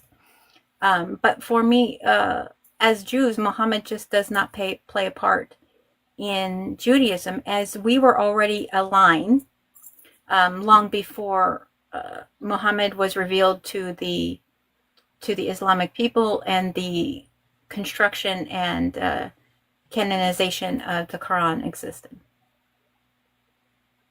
Thank you.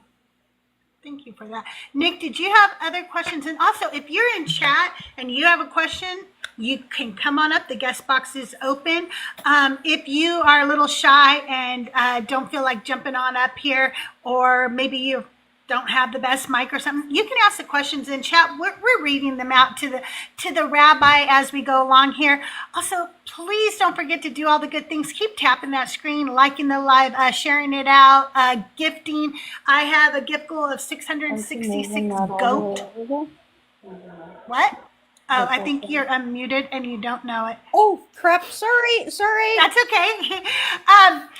And I'm still looking for more subbies. If you haven't subscribed, please think of doing so today. It's less than a cup of coffee a month, and I'm trying to get over 100 subbies this week. If you've already subscribed and you have a little extra change in your pocket and you want to do something nice for the community, you can send out subbies now too. So you can do that, and the chat always appreciates it.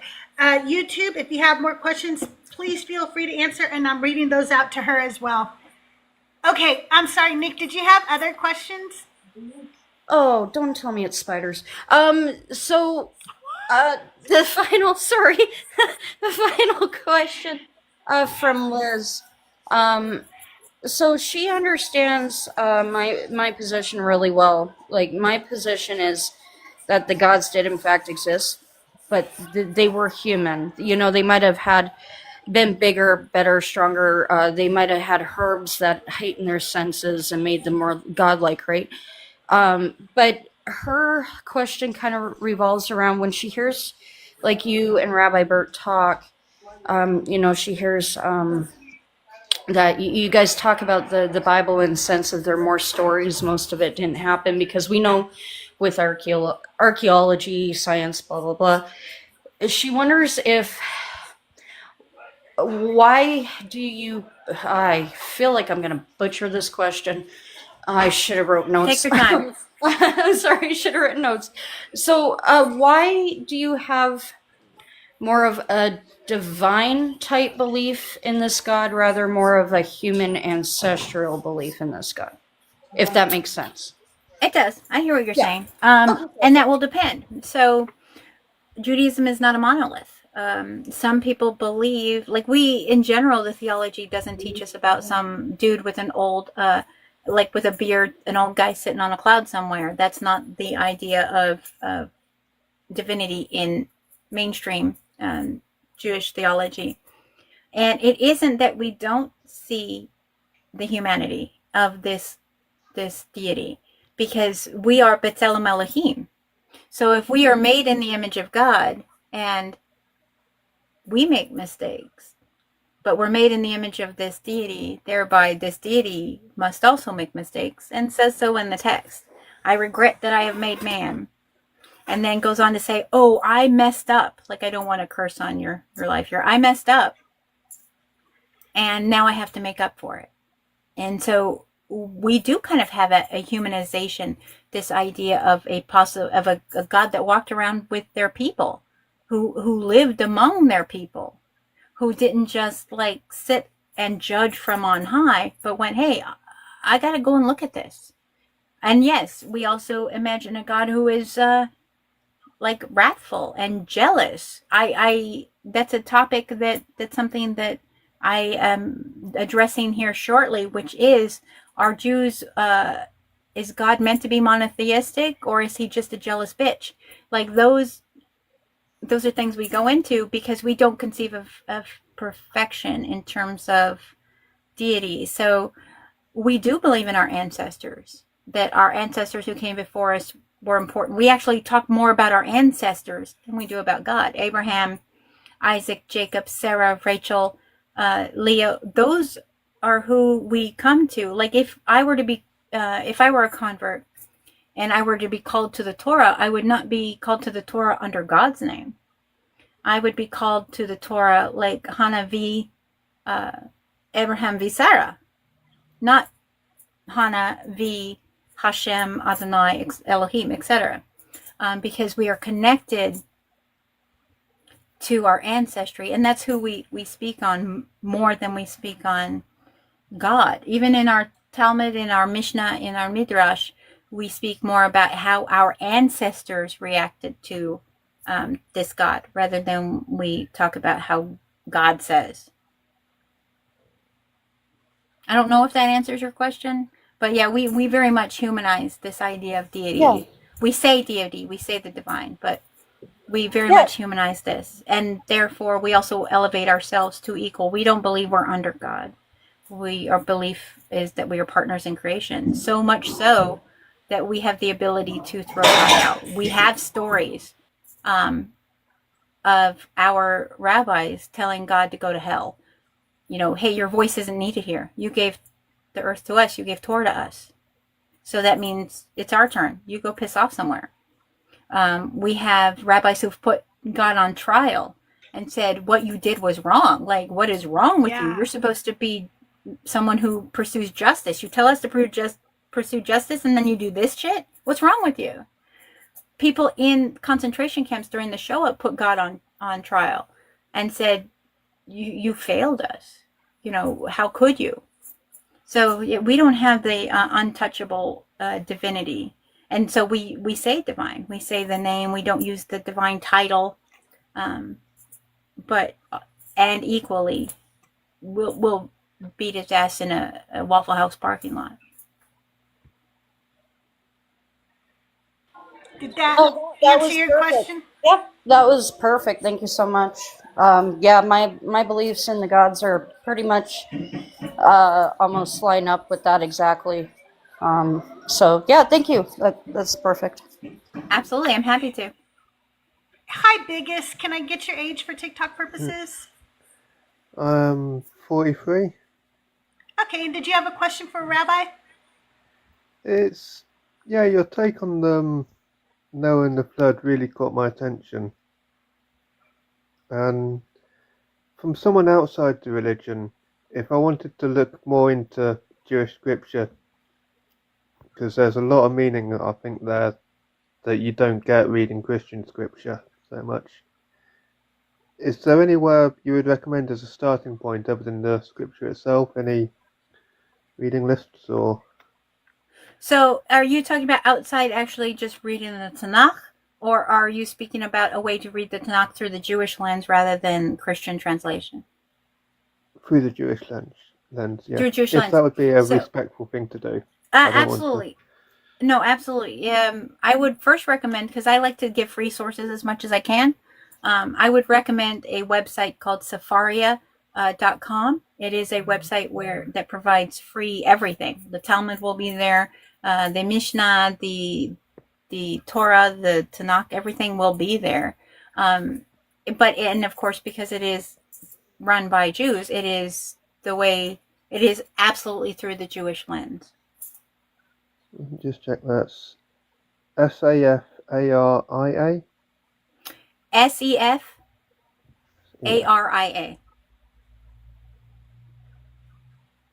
Yes, thank you very much. That was.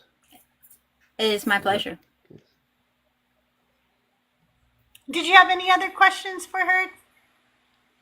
That was. I'm sure I'll have many more later, but that's it for now. Thank you. All right. Well, thank you so much for coming up. We really appreciate you. If you are in the chat and you have questions, you can ask them in the chat. No, not Rebel Sephora, Rabbit Peck. Store. Yeah, I said Sepharia, and Peck is being Peck, and saying, "Oh, you mean Sephoria?" Sephora. Yep, that's what she meant. Hey, Solo, welcome back up. What you got? All right. So earlier, it was mentioned that you don't believe that the stories were written to be historical, like that this was just things that were being written for the people to understand. How do you support that with like evidence? What's your evidence to support that these were things that were written to be that way as opposed to something that actually happened? Okay.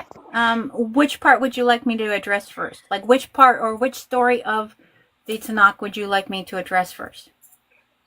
Oh, gosh. Oh, so let's do good old Numbers 31. Okay. Hold on a second. And pardon me while I pull it up because I need to see it. I don't tend to, well, Jews are not allowed to memorize the text because we're not allowed to look at it by rote. We're supposed to read it as every time we have read it, it is brand new. So give me just one moment. Numbers 31 coming up. You guys, don't forget I have a gift goal of the goat. They're just 1 coin each. I need 222 more. So if you have the coin, send up the goats. And don't forget to take care of my beautiful panel up here, especially Rabbi Hannah, because we so appreciate her and her time in sharing all her knowledge with us. So make sure you send her lots of love and make sure you're following her. Also, if you're not following me on YouTube, go to my link in my bio. I'm trying to get to 500 followers over on YouTube. And if you're on YouTube, make sure you're following me and like the live. I really appreciate it. Thank you, Dagda. How are you? Do you have a preferred translation that you use? Who, me? No, Yes. I mean, I just use, and I'm going to be real transparent here. Right. I use the NRSV UE simply just because Dan McClellan recommends it. I recommend it too. There you go. Yeah, Dan does recommend it. I know Oxford is coming out with a new edition, the 6th edition, sometime this year. And I recommend the SBL Study Bible because, of course, I have colleagues who have commentary in there. And so in that, I'm kind of biased. Okay, so please don't be a pain in the ass to me, my internet. Okay. Oh, it's going to be a pain in the ass. Okay, I apologize. Give me just one moment to figure out why is my... Yeah. Oh, there. Okay, there we go. So you're talking about the vengeance of the Midianites, right? Correct. I mean, yeah, I tried to pick something in the middle, not something that was, like the creation story is just, it's just got so many mythological undertones or whatever that I didn't want to go full that, but I also didn't want to be too on the historical side, like, King David. So I picked something in the middle, unaliving a group of people, that Moses was related to, I guess, sort of. Oh, okay. So we have Numbers 31. The divine command to attack Midian is in 31:1-6. So here's God telling Moses, avenge the Israelites on the Midianites. 1,000 men from each tribe, so 12,000 in total, are sent into battle led by Pinchas or Phineas the priest and connects back to Numbers 25, where Midianite women were blamed for leading Israelites into idolatry and immorality at Peor, right? So then we get into 31, 7 through 12. The Israelites capture all of the Midianite males, including kings, and notably Balaam, the prophet from earlier. They capture women, children, livestock, goods as spoils. And then we have Moses' anger and the order to unalive, because I don't want to say that here on TikTok. And specifically commanding, now therefore, unalive every male among the little ones, and unalive every woman who has known a man by lying with him. But all the young girls who have not known a man by lying with them, keep alive for yourself. It is violent, it is horrific, and it is very heavy. So what is your question? Do I believe that this type of thing happened? Well, I thought that earlier. I thought that earlier you had stated that the stories in the Tanakh, or what we would call 99%. Yeah, 99% are not historically accurate, right? right. And so I guess. Oh, okay. So are you saying that they're not 99% historically accurate, or are you saying also that they weren't written to be recording history? So they were written around events, and they were written by people who are writing these down from their own perspective. Now, would I say that this didn't happen? Of course it did. I mean, if we look into the culture of the time, we are seeing that when violence occurred, there were taking of slaves, there were taking of women, there were unaliving of men and taking spoils of war. That is not an uncommon event system or cultural understanding of war in Canaanite era, in Babylonian era. I mean, war happens in this way. Right. So I cannot say that no one took young women as slaves or took them and made them their wives or captured them, their children. Yeah, it would be disingenuous of me to say that this did not happen. The way it is presented, like God says, unlikely. Can I also add something to that, if you don't mind? It'll cost you $5. My Cash App's in my bio. I'll send it. Just kidding. You deserve I'm just it. kidding. You deserve it. Yeah. Hey, how are you today? Anybody else need anything? Cup of coffee. I'll put the fries in the bag. Okay? Actually, Yeah, like, go I ahead, need to run out for some half and half, so if you could add that, that'd be great. Done. Yeah. I'll be your Instacart shopper. Go ahead, Yeah. Bert. I would say how I would frame this, if I'm trying to use it as a teaching of some sort, how I would frame this is that it's not a moral ideal. It is an ancient record of violence framed through this kind of divine language. The sacred task that I believe we have is to read it with open eyes, to grieve it, wrestle with it, and refuse to reenact it, I should say. Even Moses struggled, as presented in the text, with anger and fear. Even scripture carries the weight of human trauma. So how I would frame it is that this is a ancient world where violence is happen. And we cannot say they didn't happen. We cannot explain it away as, well, it's okay because God commanded it. Pardon my Hebrew, but fuck that. That's not it. There is violence portrayed there. This is why I said earlier, when we look at the Tanakh and we look at the Quran, and people say, well, the Quran is full of violence. So is the Tanakh. It is beauty, and it is struggle, and it is violent, and it is wonderful, and it makes you think, and you should come at it and think, this is not right, and we will not continue to do this. Yeah, I think, so on those notes, it is not meant to be a moral claim. It is it is inherently supposed to be morally ambiguous. There's a great midrash expounding on the text that says that the Torah was written in black fire and in white fire. That the black fires are the letters on the page, and the white fire is the space between for the interpretation. And it's interesting because even in the text, so the written Torah has no vowels, has no markings, no page numbers, no chapter numbers, no verse numbers. It's just letters on the page with letters and then blank spaces. And so And there are a few moments where there are internal commentaries. For example, in the words of Deuteronomy 6:4, the ayin and the daled in Shema Yisrael Adonai Eloheinu Adonai Echad are enlarged because ayin and daled spells aid, which means witness, and this is the statement of witnessing God's oneness.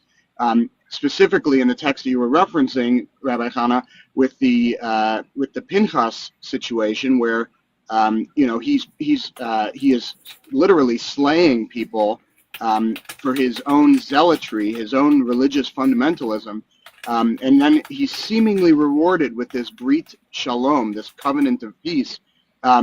But if you look at the way that the word shalom or peace or wholeness is written in the Torah, the vav, and vav means connection or linking or hook, the vav is literally broken.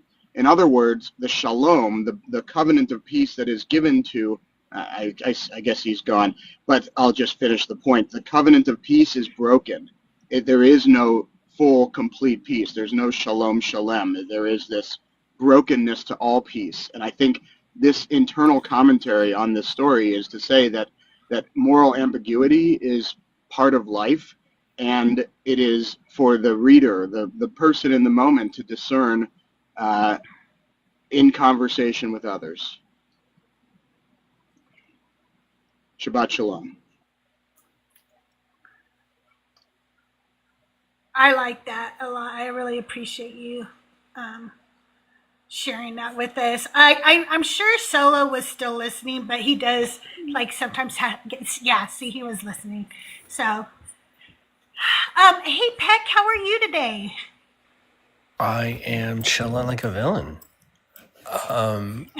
Wanted to throw out to Rabbi Chana, since we're in such a great forum for this, kind of a higher level. I know we've been jumping into minutia, and I heart minutia, but at kind of a higher level, and we've had this conversation before, but I think this is a really good place to go a little bit deeper into the concept.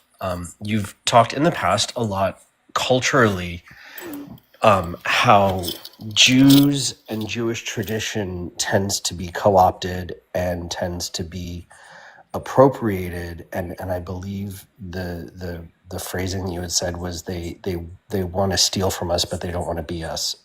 But I think I got that wrong. Or they want to They be want us, our but they don't want to aesthetic. be us. They want our Something, yeah. aesthetic, but they don't want our oppression.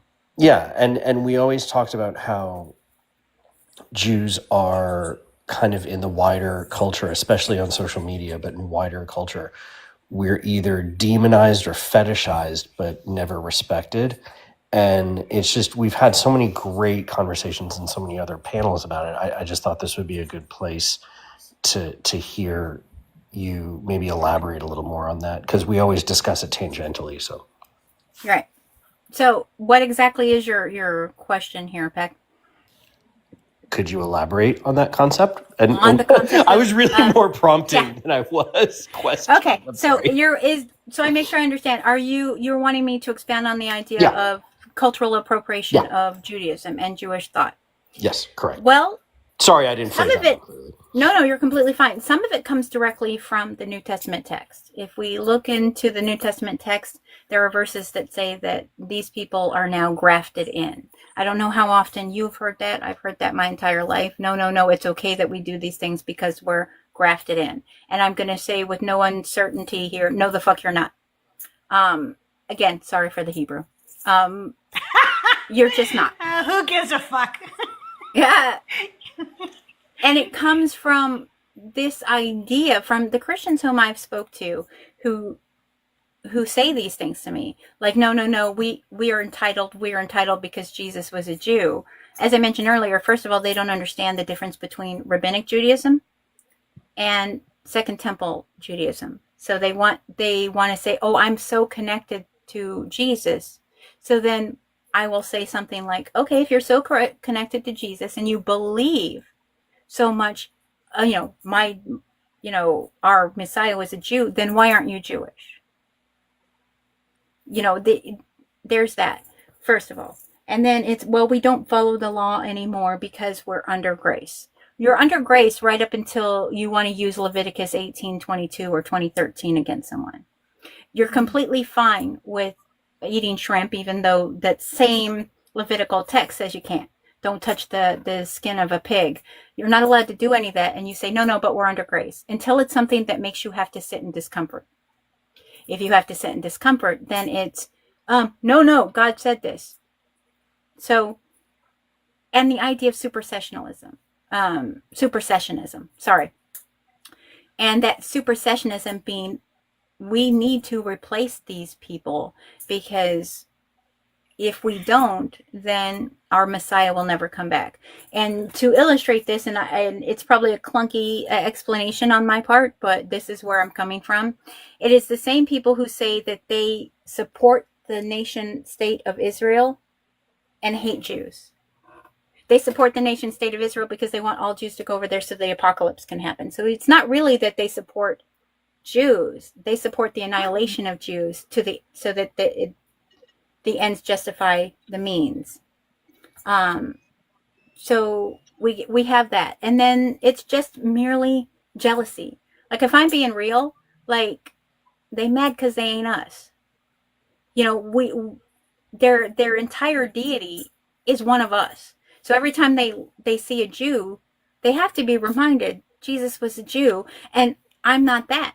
I don't get to be that. They will never understand. So Christianity isn't a culture. It is not an ethnicity. It is not a people. I can right now, today is Friday, tonight when I go to light Shabbos candles, I'm connected to every other Jew on the planet who is about to light Shabbos candles. That harkens us back to our ancestors. Pardon me, I'm okay. It harkens us back to our ancestors far longer than Christianity existed. We have an ancestry and a people who people have tried to break over and over and over, and we still are here. We are a people who, in the midst of annihilation, can still sing the Shema. And they don't have that. You know, even Jews who disagree with each other, we disagree all the time on what this is, what that is, we still understand that each one of us is a Jew. At the end of the day, whether I disagree with you or not, you're still a Jew. You go into a Christian culture, you disagree with me, you must not be a real Christian. Because they have not developed a sense of self outside of the words they're told to believe. They're told from a pulpit, from a pastor, from a reverend, this is what you're supposed to believe. This is how you... Sorry. Hold on. This is what you're told to believe. And if you question that, to question me is to question God. And there's got to be a sense of jealousy when they turn to Jews and we go, you can't question God? How sad is that? I'll go question him right now. Hey, what's up with you? Like, the bottom line for me is Christian supremacy over Judaism is about erasing us so they don't have to be discomforted by our existence. They don't have to face that we have existence. But yet the rituals, but they're so beautiful, but they aren't for you. And also, I think there's, to an extent, an unwillingness to understand that no is a complete answer. That not everything is for us. You know, I'm not a black member of a black community. I'm not black. So I understand that there are things within black community that I'm not meant to do. Why? Because it's not my people, it's not my culture, and I can appreciate something from the outside and say, oh, that's beautiful, without needing it to be mine. I don't think Christianity has hit a space where they understand not everything needs to be theirs. I believe that because Christianity, especially modern Christianity within the last few hundred years, well, even maybe the last 1,000 years, is rooted in colonialism and rooted in colonizer attitude, that they want to colonize everything and are kind of pissed off that they haven't gotten rid of us to the point where they can't just replace us. So that was kind of my question that I was going to ask, which is Rabbi 360 does a great job of, I think, defining anti-Semitism as a confusion as to why Jews still exist, or a like just what are Jews still doing here, sort of thing. Right. And I'm kind of making this distinction between anti-Semitism and Judeophobia, where Judeophobia is kind of the fear of Jews having or wielding power, and anti-Semitism is the hope for the destruction of the Jewish people. And I'm wondering if you can kind of speak to how that's playing out in the current world, and how, who and why are people being Judeophobic, and who and why are people being anti-Semitic? That's a really great question. Thank you, Ref. So for me, a really good book is about to come out. In fact, I don't know if it's already come out. I have it pre-ordered. It's called Judeophobia in the New Testament. And it goes into where Judeophobia started. And it is literally right there in the New Testament. This is where the separation between we're better, you're not, starts to come up.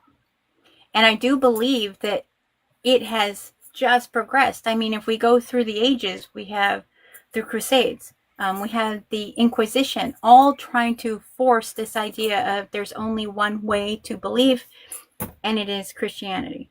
You believe in Christ. Our God is a Jew, but we only pull that out when we need to use it to bash Jews over the head. I do believe that anti-Semitism is both rooted in fear and ignorance. If you're told your whole life that Jews control a space laser, and that we have a secret cabal and we're controlling the world, and you don't have the ability to critically think about how that would occur, you're going to be afraid of it. And Jews are insular. We tend to keep to ourselves and say, you do your thing, we're going to do our thing. And so you're looking at Judaism from the outside. And I had that conversation with somebody yesterday on my live where he had no idea what Judaism is past what his understanding was from the outside. And so when I explained to him, this is not what you think it is, and we go into it, and Rav Kavod was there, it was like, I didn't know that. So I think some of it is because of ignorance. You don't know what it means to be a Jew. You just see guys around in hats and black coats, and you think, wow, that's cool. Or, Streimels, and you're like, what is that? But you don't understand what it's like to be a Jew, and you never will. And so that's where I think that kind of jealousy and fear, we are naturally afraid of things we don't understand. And so I think the anti-Semitism is rooted in hate and ignorance. We can fix the ignorance. We can't fix somebody who wants to be hateful. And somebody who wants to be hateful in the name of God, well, we just have to look to history to find out what happens when people want to be hateful in the name of God. Do you feel that education and switching that ignorance around would create less of the hate and more of an... No, I would love to say yes, but I think that would be like trying to bail a boat that has a hole in it. Gotcha. You're going to continuously, I try. Maybe if I educate enough people and tell them this is not what they think or what they have been taught their whole life is conspiracy, born in blood libel, born in the need to overtake us, the need to harm us. And here is the truth of what Judaism is about and what Jews do. I want to believe that is going to be the thing that says somebody goes, oh my gosh, I'm so sorry. But the likelihood that we are going to get to that point while we have Christianity on this side saying, we are the new Jews, we are grafted in, you no longer matter, it's now our book. You read Hebrew? No, but it's my book. Well, how do you, that's a whole thing. We're going to just be continually bailing the boat. Now, I'm happy to bail the boat. I'll bail it my whole life if it means that less Jews come to harm. But I definitely believe that, and the ones also, and I'd like to add, I also think it's anti-Semitism, the ones who put us on a pedal. You guys are the chosen people. Do you know why? We're not special. We are chosen because we have a greater responsibility. It isn't like we have privilege. Like, look at us. Look at the history of Jews. Who would want that? Like, we have this joke within Judaism. They tried to unalive us. They didn't. Let's eat. But if we look at it, that that's out of a deep responsibility. It has nothing to do with, you're the golden child. It has everything to do with, we want what you have, and you won't let us have it. And so now we're going to, use a magnifying glass and try to get you like ants. Mm-hmm. Yeah. Just as a brief follow-up, like, how do you see this playing out in today's discourse? Like, I'll say just, as a person who is highly critical of the state of Israel, but also fully supports its right to exist and defend itself, and also fully supports, Palestinians' right to defend themselves and right to prosperity and life, liberty, and all of those good things. Like, why does it? For me, it feels like I'm not allowed to define the hate that I am feeling, and that I am. Absolutely. I'm put as that I am called a horrible person because I am a Zionist. Yeah, well, and I think that really comes from people not understanding what Zionism means. Zionism just means that we believe that Jews have the right to self-determination and safety. And so, but recently this was something that came up sometime from my own people, from a colleague who literally said that I was on the fringe. I'm on fringe Judaism for saying that I'm part of because I want a two-state solution, and that Pekuah Nefesh was a catch-all that I'm using as a generalization. And to say that I'm on the fringe for using Pekuah Nefesh obviously frustrated me, because Pekuah Nefesh, for those who aren't Jewish, means the preservation of life, is not a catch-all for me. It is my compass. Prime directive. Yes, it is the thing that drives me. It is the thing that says we are supposed to preserve life above all other things. That even in war, we are told, where is God crying? And so if that means, that I'm on the fringe of Judaism, then I'm happy to be on the fringe of Judaism. So sometimes it's even... I'm sorry. Oh, I think that's why a lot of us deconstruct from Christianity, is because we start to realize that Christianity and Christians do not believe in the perseverance of life over all things. They think that there's times it's okay not to, because God, Right. Yeah, I mean, how can you believe in that everyone is made and bits out the image of God, but hate them at the same time? Yeah. I don't understand that. But I think, like Rav is saying, is we do exist in this area where people don't understand Zionism. They use it pejoratively, as if it must mean that to be a Zionist you want every Palestinian blown off the map. And I will say there are them. I'm not going to say there aren't. I've heard it. I've witnessed Jewish people in the state of Israel making videos of them dancing because they loved hearing the bombs drop on Palestinian children. Oh my God. And yet, tens of more, double the amount of people protesting in the streets against the war criminal Netanyahu, protesting against, the heavy-handedness of this insanity.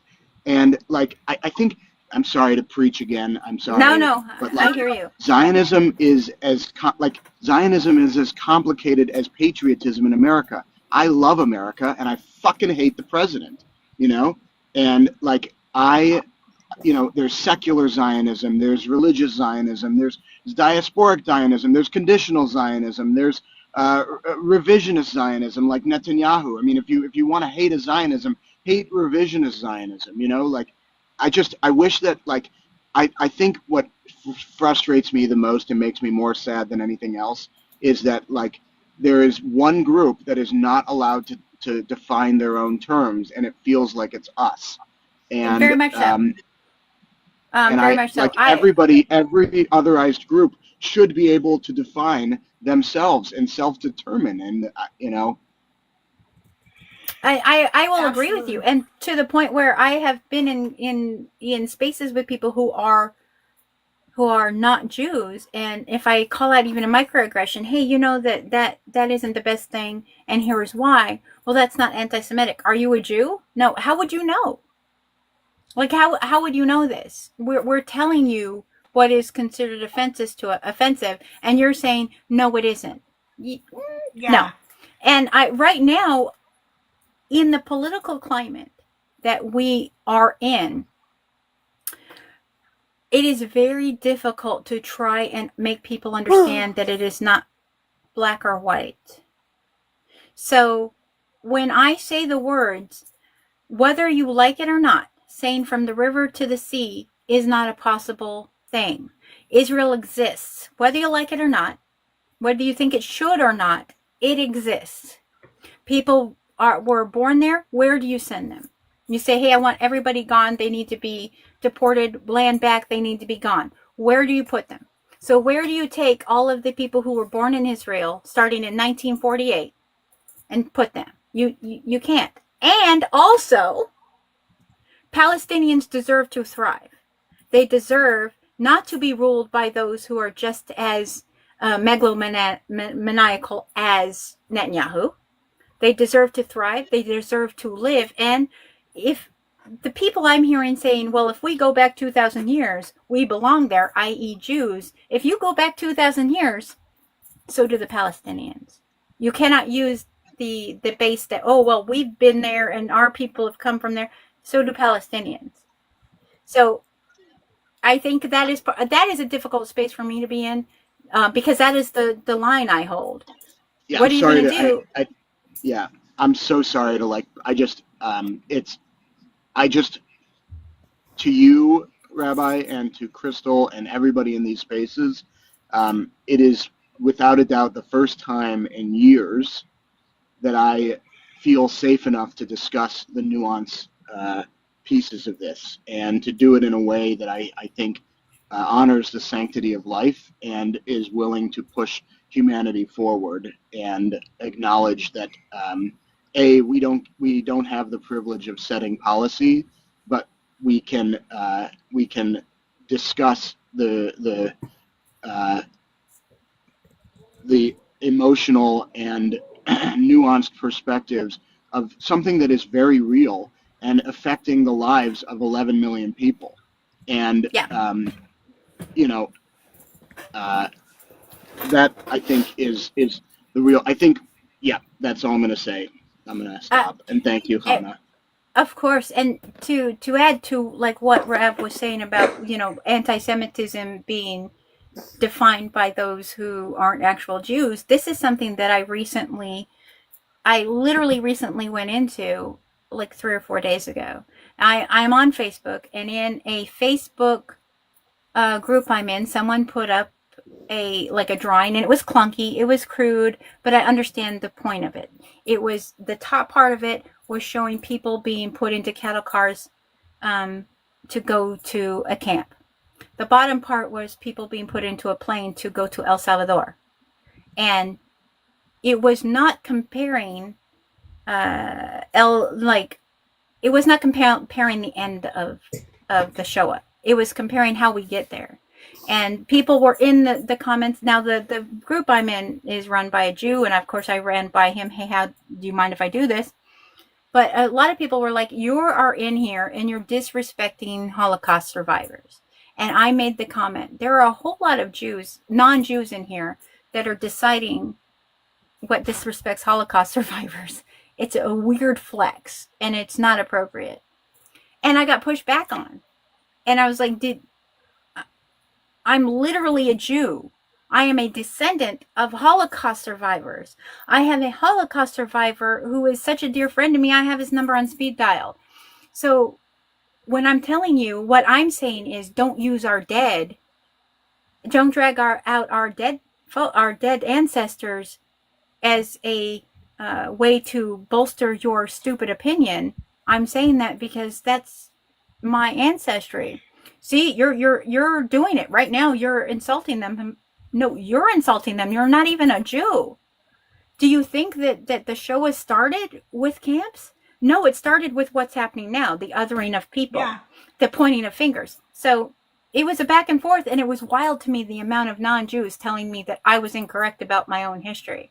And yes, I got a little dramatic, and I'm going to get a little dramatic right now, where I said, I am so much about my ancestry. I am so much about the people I come from that I literally have it tattooed. I have the yellow star tattooed on my chest that says Zakar, to remember.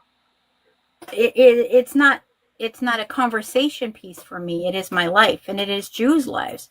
But this is like Peck was saying, and it is, and Rev is saying that we don't get to define our own oppression. We don't get to define when somebody is saying something that is so out of pocket it doesn't belong in any kind of civilized space. We get told, you don't know what true anti-Semitism is. When do we get to say it is? Like, is it when it's uncomfortable for you that then we get to say that that's anti-Semitism? Or what is the baseline here? Because it seems, and to make it worse, it was a gentleman who is a firstborn person to America from Germany who wanted to tell me that he has all the news clippings from his Oma in Germany, and it's not this. And I literally said, it's wild to me that a German would try to tell an ancestor of Holocaust survivors how I'm supposed to feel about the Shoah. Like, clearly, if you're the first generation here on American soil, that tells me your grandparents and your parents had no issue with what's going on there because they decided to stay. And then you're going to educate me? So I wrote my sermon last week, and I'm happy to send it to anybody. But I went back into our synagogue's news bulletins from 1943 through 1945 and looked at the rabbi's sermons from those times during World War II around Passover. And I wrote my full sermon on it. If you want, I'm happy to post it in my section on the Discord page. I'll post it there. In your section. Great. And as I was reading through it, this sheet of paper fell out. I'm not going to read the rabbi's name because it might dox me, but it says, Rabbi so-and-so will discuss, this is from 1944, Rabbi so-and-so will discuss the implications of the recent anti-Semitic vandalism, and it crosses out outbreaks, in light of Jewish history. Why is the Jew singled out for prejudice? The eternal Protestant, not Protestant as in religious, but in Protestant, right? Jews' role in history. Point 2, communist-inspired propaganda to discredit West Germany. B, an organized NAZI movement to keep alive the anti-Semitism and to create attention or divert attention.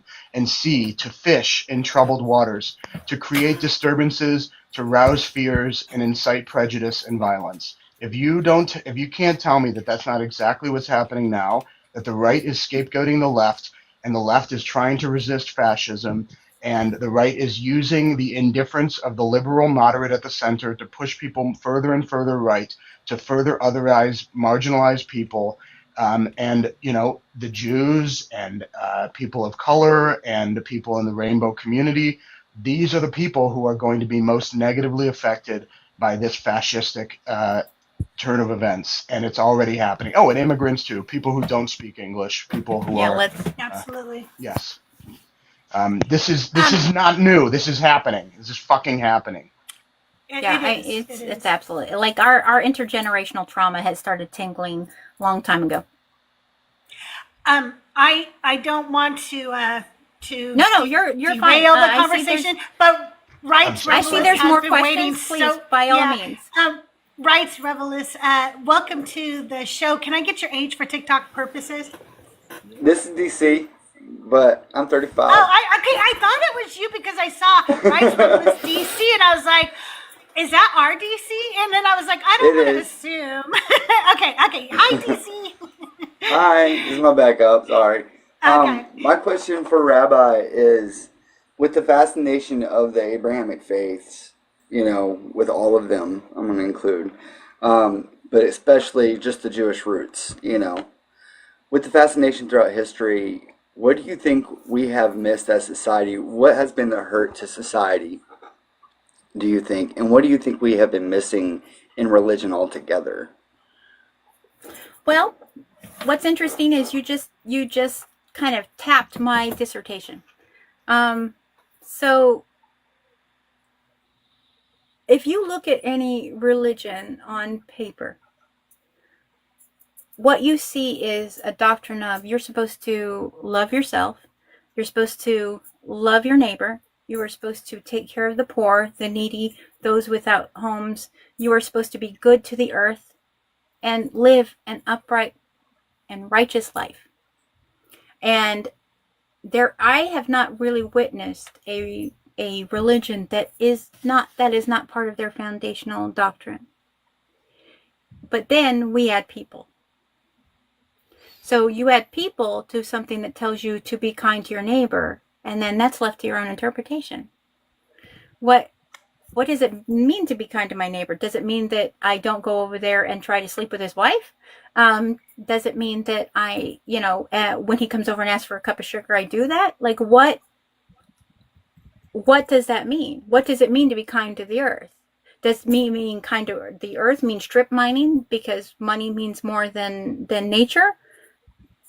We had people, and people are terrible. People are what fuck up religion.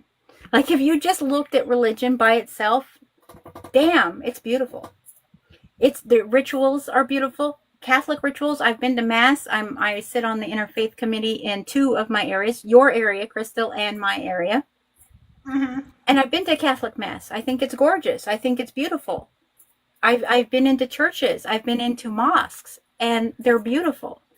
But then you have to add somebody. And when you add somebody, their own experiences, their own breakdowns, their own, the way that they view the world is now the lens that they use to view everything else.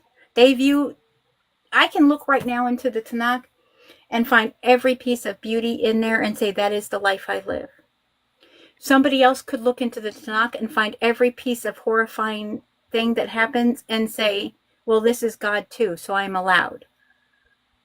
So I think that partly is where we've gone wrong is just being human. We say we aspire to higher things, but we are not aligned in what those higher things are. I think that Judaism is made more whole every time we affirm a Jew, no matter who they are. I think that Judaism is made more whole. I will run into Jews who will say Judaism will be made more whole if we don't accept Reformed Jews. I'm never going to be the person who says that Jews are without fault. Man, we got some asshole Jews in the world. The difference is I can't say they're not. I can't say that's not a real Jew the same way Christians will say that's not a real Christian. I have to accept that we got some assholes in Judaism. I think the detriment... I don't get that from Christians. I don't understand that from Christians because a lot of times we'll point out something that's just a sin that somebody did and they'll say, well, they're not a real Christian. Oh, wait a minute. I thought that you Christians were sinners and then you get forgiven by grace. Right. So they're just a sinner. You just don't like their sin. So you're saying they're not a real Christian. I don't get it. My next question, and then I'm sorry. Oh, please. No, go ahead and finish. I didn't. I'll be right back. You two continue. I'll be right back. I think the disservice that has been done is the harm done and justified because God. I honestly think so. And I think that we continue to do that. I hear people who say, look, I prayed for this and it happened. And I want to say, well, do you want to believe that God personally made sure that Delilah got herself a good parking spot to go to bingo while systematically ignoring children with brain cancer? That makes no sense. That is a God that you have conceived of that does not come from the text, but you want it to come from the text because, as a good colleague of mine would say, because it leans into your dogmatic identity and your dogmatic identity politics. So basically, our fault as humans is what messes everything up. Yeah, you look at something on paper, it's gorgeous. You add a human being to it, they're going to find a way to fuck it up. I see. And so my next question would be, Liz kind of touched on it. She asked if you think the debates we do are more harmful than good. And I'm going to phrase my question a little bit differently. It's pretty much, what are some harmful things, or are there harmful things that you see within the community that we may do not even knowingly? Are there some things that we could do better or be watchful for when we do debates or when we have these conversations? I am really resistant to passing judgment on humanity and how they process feelings. I don't know if you were here earlier, but I think a lot of these debate spaces are born out of grief. They're born out of harm that has been done to them. It is born out of anger that is pointed at God. And then in that anger is then lashed out against representatives of God or the institution. I have a lot of people who scream at me because I represent God. I'm a rabbi. I'm a member of the clergy. So they can't scream at God. They're going to scream at me instead. And the first way that I stay calm is recognizing their humanity and recognizing that they're coming from a place of pain.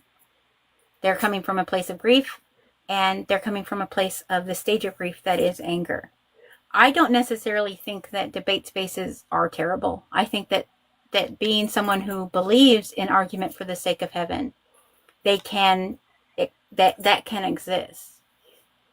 I think that first off is recognizing that the person that you are speaking to is not your enemy. The person that you're speaking to is not the person who caused you harm. Unless, of course, they have, and then by all means. But in terms of like social media, when I go into a room, the people in that room didn't harm me. The harm that has been done has been by institutionalized Christianity. Can someone in those rooms do me harm or attempt to? Yeah. I mean, somebody can say, out of pocket stuff. They can try to be racist against me. They can try to be anti-Semitic against me. But what somebody thinks about me isn't my business. So they're welcome to it. Do I get spicy? Yeah, absolutely. But generally, if people have noticed, my spice comes out when other people are being harmed in the room.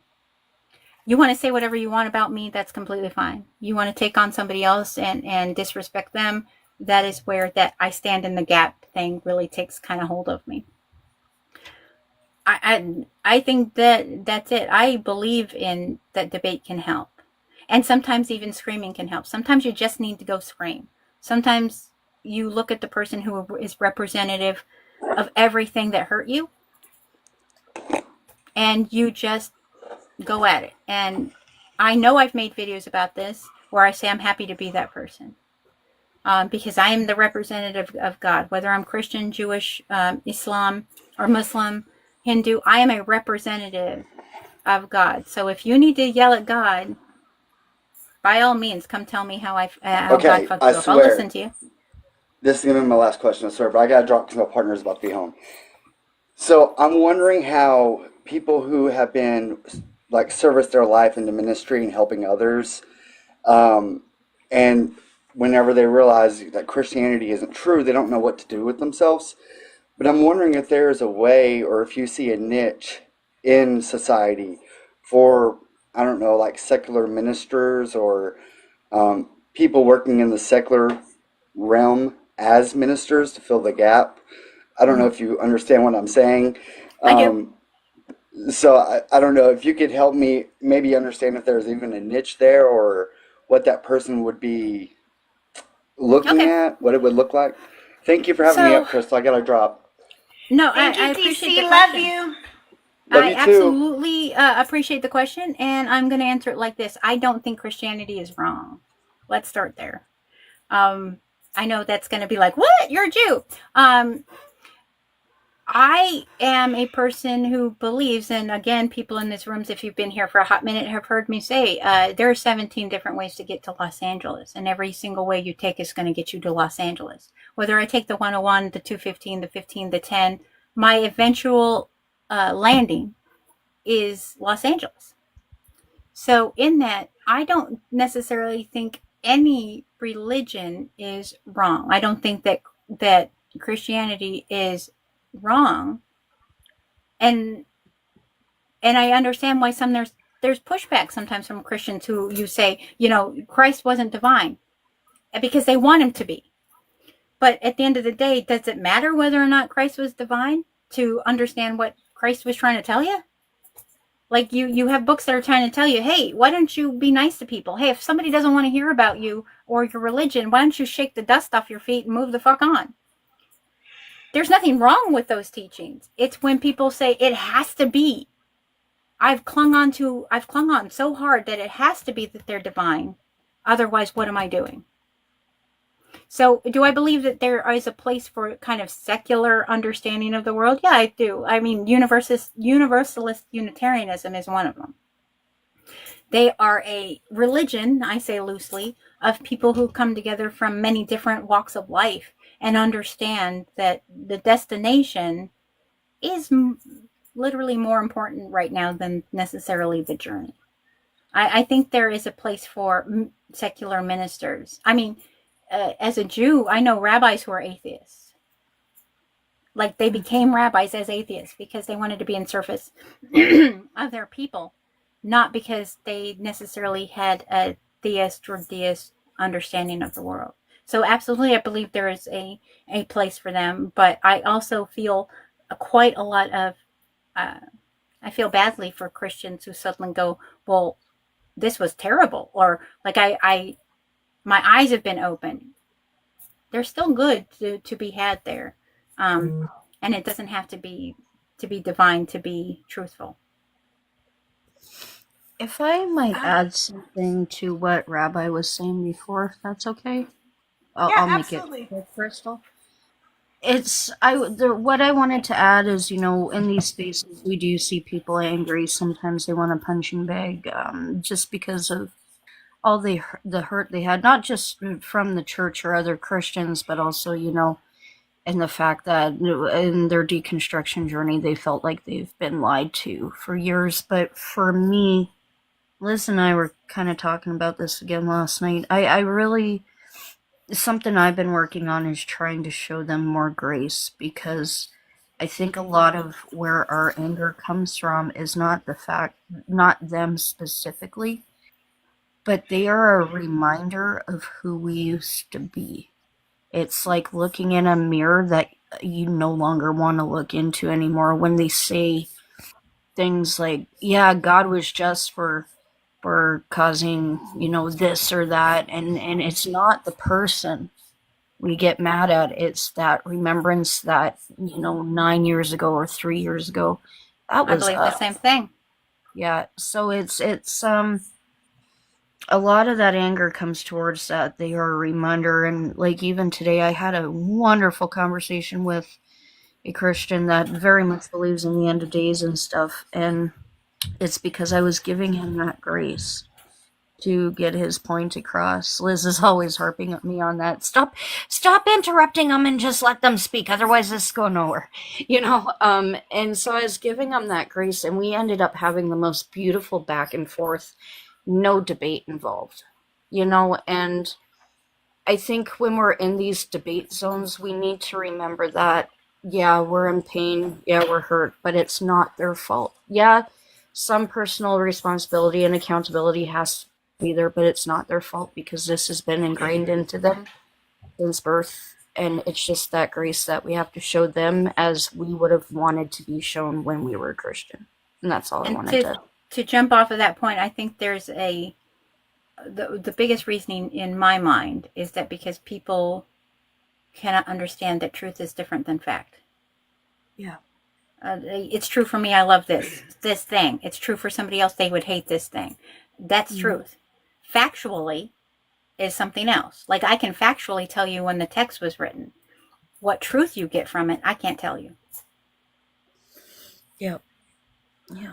Yeah, absolutely. I like it when people explain it that truth is different than fact. Like my husband tells me that he's leaving to go to work. So my daughter asks me, where's dad? And I say, he said he left to go to work. That's the truth. What I don't know was he was stopped outside by the neighbor and he needed to take him to go get gas. So the fact is he's not on his way to work. He's going to get gas. I told the truth, but the fact was different than what I knew it to be. So there is definitely a difference. Absolutely. The anti-racist, can I get your age for TikTok purposes? Hello, I am in my 30s. I try to feel young. Okay, that's fine. Give me 1 second, then you can ask your question. This is going to be our last questions of the day because we've got to get to divine or decline with the rabbi. I'm gonna suck at that. I'm gonna suck at that so hard. If you want to come up and play Divine or Decline with us, go ahead and put your guest requests in. Also, if you'll notice, all my subscribers out there, there are new stickers for the Divine or Decline game. If you are a subscriber, drop some of those in the chat right now. Drop some of your favorite stickers so people can see. And don't forget, I have a gift goal. It's those little baby reindeer. I did that because Benny's not here. Benny has a fear of baby reindeer, and I used him one time for a gift goal, and Thinker sent me one, and Benny yelled at Thinker on the live because he has a serious phobia of baby reindeer. But he's not here right now. He's in Vegas, so you can send up baby reindeer. And don't forget to subscribe. It is $2.49 a month if you're new, and if you're extending your subscription, it's $2.99, so it's completely affordable. And I give you great creators like Rabbi here. Thank you. And at the end of all of this, I do have a really cool announcement that I've been holding on to that I wanted to wait till I was here to do. Okay, go ahead, the anti-racist. Ask Rabbi your questions. Yeah. So I guess I got on here after I mentioned the Zionism situation. When it comes to like political Zionism and what's happening now, and I agree with that. I forgot what the guy's name. He left saying like the far right. Rabbi Bert. Yeah, he said that far right is taking advantage of all this and pitting people against people, redefining Zionism for their agenda. But the thing that I think people it's so insane because when people do research Zionism, especially people that don't know about it, they always go towards Theodore Herschel's books and the political ideology of Zionism. What do you guys think about that? That people go to, they call him the founder of Zionism. So I'm in two camps about that. One, I think that we're not a monolith. And as Rabbi Bert said before, what Zionism means to me is completely different than what Zionism means to another person. I'm an indigenous Jew to Turtle Island. I was born here. I'm claimed by my nation. I have never had an interest in going to Israel because to me, Am Yisrael High is the people, not the land. So wherever I am, Israel is. Wherever any Jew is, Israel is. So when somebody wants to define the definition of Zionism is going to be different for every person who looks at it because either they don't understand Zionism, and that's generally people who are not Jewish, or they have been taught that Zionism means this one thing only, which is strange within Judaism because we never have a one thing only approach to literally any subject. Every subject is up for debate. Every subject lies in a gray area. When you ask a rabbi a question, they say, well, that depends. That is part of Judaism. So I think when we couch terms like Zionism only means, that is reductive and leaves no room for interpretation, for understanding, or for expansion of knowledge. But I generally think that the people who are not Jews who come across this idea of Zionism is because they are also part of Christian nationalism. And part of Christian nationalism would tell them that all Jews must go to Israel because once they all go there, then Jesus will come back. They don't care about Jews. They care about Jesus. Perfect. Yeah, because when I read Theodore Herschel's work and studied that, and that's why I'm so like adamant about this. Like he is known for the founder of Zionism, political Zionism in the late 1800s. And that said, when you research it, that's the straight thing that goes to it. The founder of Zionism is Theodore Herschel. And apparently I forgot Now I double check. I think he was a Christian. He's a convert Christian, or was he secular? But what's crazy about that is the what you said about the Christian nationalism and what they believe, and how Hmm. it's so hard for me to like say things without sounding anti-Semitic, but it sounds like such like a I think that you could find a way to say something yeah. without sounding anti-Semitic, It and if you have a sounds like difficult time with that, yeah. then you're probably not saying things correctly. No, I understand, but it always like I try my best not to, but it does sound like the Jewish people were tricked by the Christian nationalists, but at the same time, because because of the creation of Israel and what was happening around the world, there was justification, and I think that's where people like kind of say things like, oh, what gives them the right to do that and all this, and obviously there's reasons, and now that it goes to this conspiracy theories. And it's happening right now again. These crazy anti-Semitic conspiracy theories are wild, and it always leads back to like Israel. It always like all conspiracies lead to Israel when it comes to like geopolitical on these days, and I don't agree with that. But the fact Well, that that's not people new. learn about it that way, yeah, These types of hoaxes, these types of tropes, and like ginned up myths about Judaism and about Jews as a community have been around forever. What is being said now is just reframed what has been said in the 1800s, the 1700s, the 1600s, the 1500s. We are not facing anything new. It just has new flowery language. yes, I agree, and that and what I see is like there's a religious portion of it when it comes to like anti-Semitic and the religious point of view, and then there's like these like the political side where they need an scapegoat, they need people to blame, like they do immigrants and all this stuff. Um, but my real question is, what do you think of the fact that like when we Google the founder of Zionism, it goes to Theodore Herzl and his work? Like, what do you think of that? Is that like He was a very popular secular person from Austria, who really did start to kind of talk about these things. Like I know in 1894, Alfred Dreyfus, who was a Jewish French army officer, was wrongly convicted of treason. So then the anti-Semitic kind of hysteria surrounding that trial made Herzl think about assimilation not protecting Jews. So that's really where his concept comes from. His belief is that being out in the diaspora was and assimilated into these communities while being Jewish, but making us palpable for the communities we lived in was not going to protect the Jewish people. So in that's where he concluded, in order for the Jewish people to be safe, they need to have an area that is distinctly for them so that they can be safe. But what has happened is that has been wildly then changed down the line. Like he wanted to establish, of course, a legal land that would be designated as Israel. Old New Land is a utopian novel that kind of goes over the secular and multicultural Jewish society in a renewed land. And then we have the Jewish state from 1896. Sorry, I had to pull up my notes on this.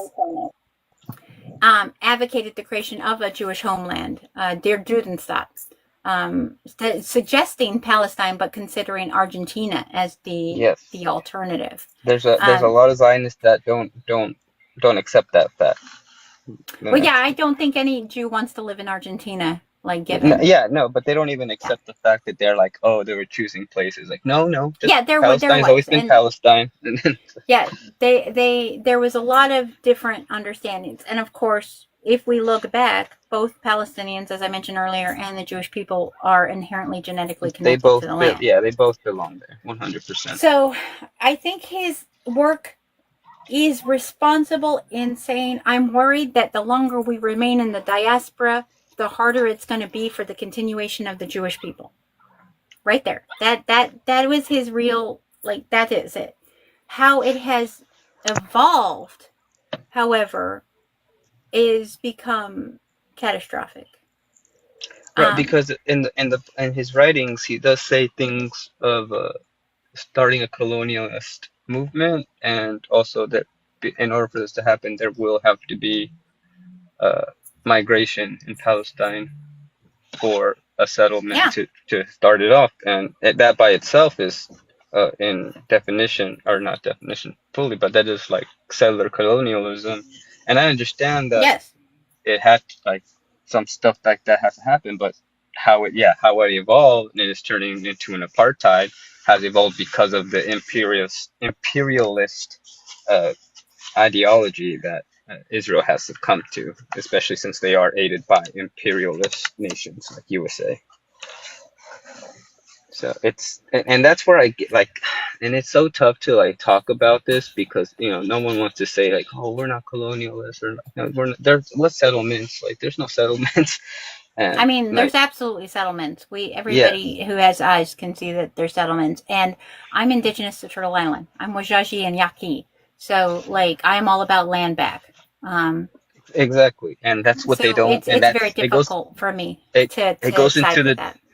exactly, and it goes to then it goes to the argument and debating colonialism.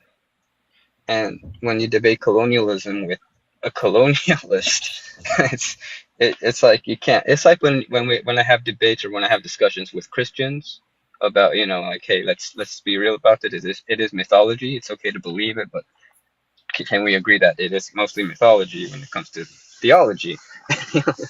And they don't want to accept it, and we leave the discussion opposite again rather than like agreeing. And Well, to me, I yeah, will be honest. I think part of that is no one wants to face that they have a colonizer mindset. No exactly. one wants to look in the mirror and say, maybe I'm the problem. They don't want to sit in discomfort. They don't want to be pushed out of the box that they are used to. And so when somebody says those words like, hey, that's like colonialism, or that is some, kind of colonizer mindset. And Yeah, maybe if you worked on some decolonization of yourself, that would help. No Christian wants to look in the mirror and think they're a bad Christian. yeah, exactly. I don't think any person who does have these kind of ideals want to look in there and think there's something wrong with it, or that they have done something wrong, or not even wrong, but that they hold these ideals that are antithetical to the safety of humanity. I think they just are like, no, I'm doing the most. I'm doing what I can. And when it's pressed back on, it's going to get worse. It's going to get worse before it gets better. It's going to come to a head where the people who are on this side of like, no, we're tired of all the white woke mind virus. And we're seeing that. Like we're now in the United States, we're seeing people say, haha, we're going to win because we don't want you transgenders. Well, it isn't that you don't want us. You don't like that we make you uncomfortable. It isn't that you don't want Jews. You don't like the idea that we make you look at yourself in a different way. You don't want gay people. You don't want autistic people because it makes you uncomfortable. It has nothing to do with whether or not we have value.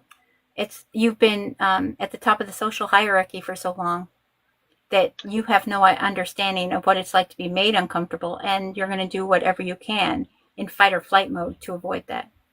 Right, and I agree, and I also see why people are turning anti-Zionist because of the people. A lot of people don't see this from like a religious point of view or a identity point of view. They see it as mainly political.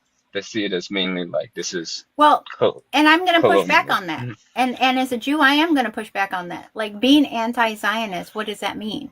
Because what I've noticed is anti-Zionism, while it's couched in terms that it's not anti-Semitic, it often ends up being anti-Semitic. So I've made my position on my platform pretty clear. I'm for a two-state solution. I am the prime directive for me for Judaism is to preserve life. That is my compass. That is what I live by, 10 toes down, everything. There's not a day that I don't receive a comment talking about gas all the Jews. I'm personally responsible for the unalivings that are happening in Palestine. And that is anti-Zionism couching and painting that every Jew must love what is going on. And I'm tired of explaining it to every person I meet and who says, who comes into my lives, who come into my platform, and I'm talking about something that is not related to Palestine. And I get comments that I'm a baby unaliver, that Hitler or Right. Yeah. Schmittler didn't get all of us. And that is anti-Zionism. That is anti-Semitism, I should say, that is painted with the brush of righteous indignation that somebody believes anti-Zionism is. Okay, perfect. And this is and then to that, what do you think about anti-Zionist Jews? That are they You know self-hating? what? I hate to do this, but we Yeah. are really running out of time. So what I'm going I'm to do is sorry. ask Rabbi Hana. No, it's okay. Rabbi Hana, when will you be live again? So I am out of town tomorrow for most of the day. I am hoping to be live again. Yeah, I'm trying to come up with a schedule. So what I've been doing is going live at different times of the day to try and figure out and hone in on when is going to be the most beneficial for those who want to come in and talk, and it's the subjects that I specifically talk about. So I don't have a complete schedule as of yet. I'm working it out. Nick has been great as modding and kind of being ready on the fly when I'm like, hey, I'm thinking of tackling this. Do we want to do Bible has no authority? Do we want to say queerness isn't a sin, but using the Bible against them probably is? Like, how spicy do we want to be today? And then I'm kind of gauging and taking some notes on so I can say, oh, maybe I'm going to be live Monday, Wednesday, Friday, or Tuesday, Thursday, Saturday, that kind of thing. Well, give Rabbi Hana a follow. She goes live a few times a week and has great discussions just like this, and I'm sure she'd love to have you up again. And also, in case you don't know, we have a Discord. It's the Deconstruction Junction, and Rabbi is a part of the Discord. I'm a part of the Discord. Nick, Dagda. The link is in my bio, and it's free to join. It's for anybody who's deconstructing or is atheist, pagan, just you for know, anybody who wants to expand Yeah. understanding and understand that the expanding of knowledge cannot necessarily be a horrifying thing. absolutely. But thank you so much for coming up. I really appreciate it. It was very nice meeting you. Thank you. Thank you for letting me up and asking my questions. Yeah. You guys have a great day. And yeah, Rabbi, I'll probably see you another time because I have so many questions. But yeah. All right. You guys have By the take way, care. we're about to play a game. If you want to stay up, it's called Divine or Decline, and you don't have to. If there's anybody else who wants to come up, so bad at just this. send a request, and I'll bring you up for everybody's favorite classic game that I made up. Divine or Decline. The rules are simple. Okay, first of all, before I give you the rules, don't forget my gift goal, and don't forget to gift Rabbi Hana. She's been an amazing guest, and she is such an amazing a part of our community. She brings a wealth of knowledge, and she's just a wonderful human being. I'm very lucky to be able to call her my friend. Thank you so much. I appreciate you. Anyway, so here's the game. I'm going to read a phrase, and I did a little twist on it this time because it's the rabbi. Now, she's a theologian, so she actually knows the New Testament too. But I just did the Old Testament. But it's not my specialty. So that's why I did the Old Testament for you, okay? So I'm going to read you a phrase, and if it's from the Bible, and I use the New American Standard because it doesn't have a copyright on it. So if it's from the Bible, you're going to say divine. If it is not from the Bible, if it's from the Quran, the Book of Mormon, or I made it up, then you're going to say decline. And I'll just go down the panel here after I ask the question, okay? So you guys play along at home. If you're on YouTube, make sure you're answering in chat. And if you are here on TikTok, Liz has just posted the divine or decline stickers. If you're a subby, you can do the divine, which is the halo, decline, which is the horns. And we're going to get started. Ready? Here we go. The heart is more deceitful than all else and is desperately sick.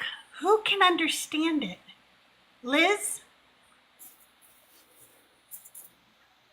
You always trick us, but okay, I'm going to say decline. I have a love-hate relationship with this game. I know, everybody does. Dagda. Can you repeat that? Sure. The heart is more deceitful than all else and is desperately sick. Who can understand it? Decline. Okay, Nick? Decline. Rabbi? Give me a second, because it sounds familiar, so I'm trying to. The heart is more deceitful. Than all One else. more time. The heart is more deceitful than all else and is desperately sick. Who can understand it? I'm going to say decline because I think that's the Quran. That is divine. That's Jeremiah 17:9. See, I told you. I'm going to lose it. They're going to take away my yarmulke. I'm telling you. Every single time we play this game, All right. Okay. Now I'm paying attention. Now I am. Okay, we're ready. Say Yeah, God I'm not allowed to causes memorize. I'm sorry, go ahead. Right, see? That's the thing. You're not allowed to memorize. I am tricky, and I have a poker face. You never know. Okay, say I have a God poker face, but generally it's only when I'm with my wife. Go ahead. I'm sorry. Okay, say God causes the night to enter the day and causes the day to enter the night, and he has full knowledge of what is within the breasts. Liz. Into the day, into the... Divine. Dagda. Full knowledge of what is between. I'm going to say decline on this one. Nick. I'm gonna say divine just because that sounds like some Solomon giggity goo that you might, I mean, he did have 700 wives. Yep. He did like breasts. Okay, Rabbi. Okay, one more time. Okay, say God causes the night to enter the day and causes the day to enter the night, and he has full knowledge of what is within the breasts. Jesus, I'm probably wrong, but I'm going to say that as absolutely somewhere in the fucking Tanakh, so I'm going to say divine. That is decline. That is Quran 57. Oh my God. And I knew it. My brain at first went, wait a minute. We're talking about breasts and entering. That's got to be the Quran. But no, my dumb ass went, okay, maybe it's God saying some shit. God, you need to go with your first hunch. Shit. I was like, and see, I knew, the Quran. They love talking about boobs in that book. They do. Okay. You shall not curse God nor curse a ruler of your people. Liz. I hate this game.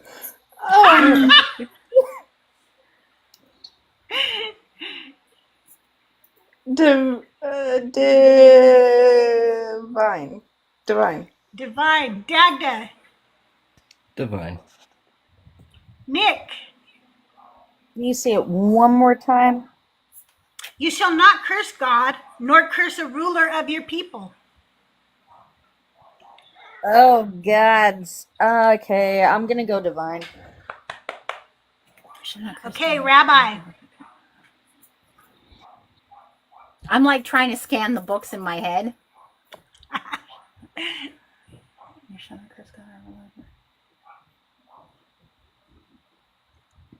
I'm going to be wrong. I know I'm going to be wrong. I'm going to say divine.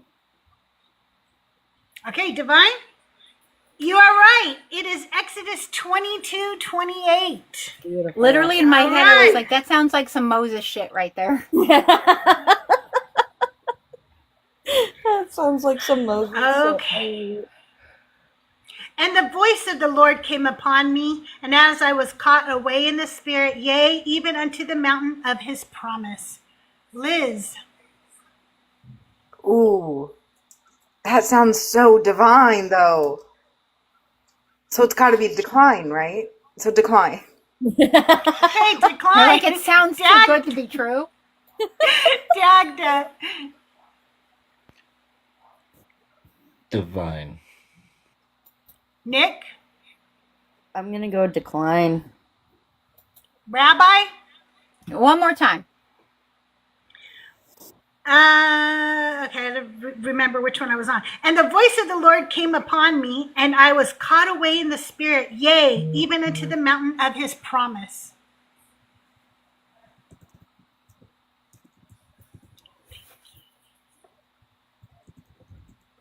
Decline.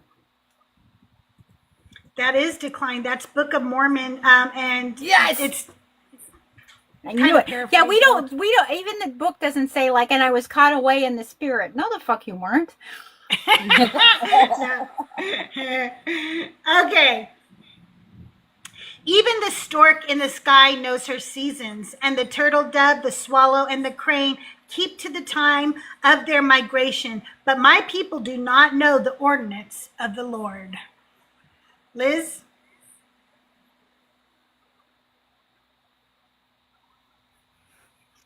Divine. Hi, Archbishop. Are you playing along with us? Oh, why not? I have nothing better to do. Oh, that's Okay, divine. Okay, so I'll read it again, and then you tell me whether it's divine or decline, okay? Oh, sure. Even the stork in the sky knows her seasons, and the turtle dove, the swallow, and the crane keep to the time of their migration. But my people do not know the ordinance of the Lord. Divine if that's from the Bible, Old Testament. Decline if it's from anywhere else. I would say a decline. Okay. And Liz, I'm sorry, I forgot what you said. I said divine. Okay, Dagda? Man. I'm going to say decline on this one. Okay, Nick? I'm also going to have to go with decline. All right, Rabbi? Knows their season. Hello, Rabbi. I'm going to decline it. Thank God we won. It's divine. It's Jeremiah 8:7. I hate Jeremiah, man. Let the rabbi go first, and then we'll all answer. I hate Jeremiah. Jeremiah is Jeremiah, Daniel, and honestly, sometimes Isaiah is the bane of my existence. What about what it says in Jeremiah? Oh, who gives a fuck? I really can't stand Jeremiah, but that's just my take. Oh, God. Okay, I'm ready. Let's do it. Next. Okay. For the record of the fathers is engraven upon stone, and it is written with the finger of God. Archbishop? God. Can I repeat that one more time, kindly? Sure. For the record of the fathers is engraven upon stone, and it is written with the finger of God. That sounds too good. I'm going to say decline. Okay, Liz? I agree. It sounds too good, so I'm going decline. And Dagda? Decline that. I'm sorry, what? Declined. Oh, Okay, Jesus, Nick? I thought you said I'm a pimp about that. Sorry, Dagda. Nick? Well, I could be too. Can you say it one more time? For the record of the fathers is engraven upon stone, and it is written with the finger of God. I'm going to go decline because that sounds like it's misquoted. Okay. Rabbi Hannah? See, the thing is it sounds like it's misquoted to me, but it sounds like it is taken from when we received the Torah. Yeah. All right, I'm going to say divine and probably be wrong. It's decline. It is misquoted. It's the Book of Mormon misquoted, though. It actually says, for the record of the Father. See, this is pissing me off. My brain literally went, you know that they're talking about some fucking gold tablets in the middle of Utah. I changed it. It said, for the record of the fathers is engraven upon plates of brass. And if I would have said that, you would have known. So, like, when you said it at first, I'm like, the records of the Father, maybe that can't be talking about per KFO because that wouldn't be in existence yet. Finger of God does sound like Torah, maybe some Moses shit, but also it could be those gold fucking tablets in Utah. It was. Crystal, okay. I'm going to come to your home. Rabbi Okay. Hannah. I never heard you use the fuck word so many times. You know what? I'll be honest with you, Your Eminence. I go into a bar, and 10 minutes later, sailors come running out. I'm sure. Oh yeah. My God. I want to hang out with you. I'd never get my ass kicked. As if you had known me before I became a rabbi. That would be true. So many people cuss me out when we play this game, and I don't understand. Oh, wait a minute. Let's not try to play like you don't give me that look how cute and innocent. Don't fuck off with that. Oh We my know God. that none of that is true. Rabbi. I've seen your internet search history. I didn't know you looked at websites like that. There's Dark Crystal, I saw one that was findfunkyfeet.com, and I was like, listen, you do you. I was looking to see if my feet would show up. Did you say 5feet.com? Find funky Funky feet. Feet. Yeah. Oh, I have Okay. I have to start searching the web more. Okay, here we go. Like a trampled spring and a polluted well, so is a righteous person who gives way before the wicked. Archbishop? I'm gonna go against my better judgment. I'm gonna say good. You're going to say it's divine? Okay. Divine. All right, Liz? I agree. Divine. Dagda? Same thing, divine. All right, Nick? I'm also gonna have to say divine. All right, Rabbi? Okay, read it for me one more time. Like a trampled spring and a polluted well, so is a righteous person who gives way before the wicked.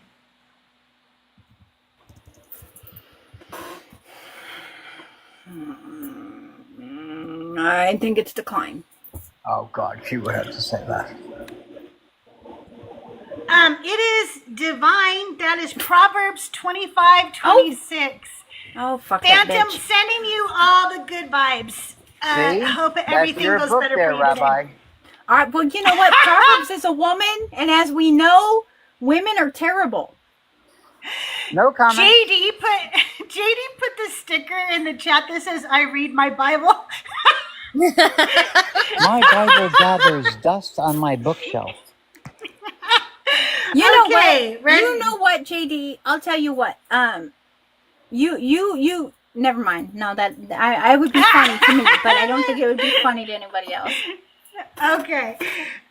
Number 8. And God created the heavens and the earth in truth, and he formed you and made your form good.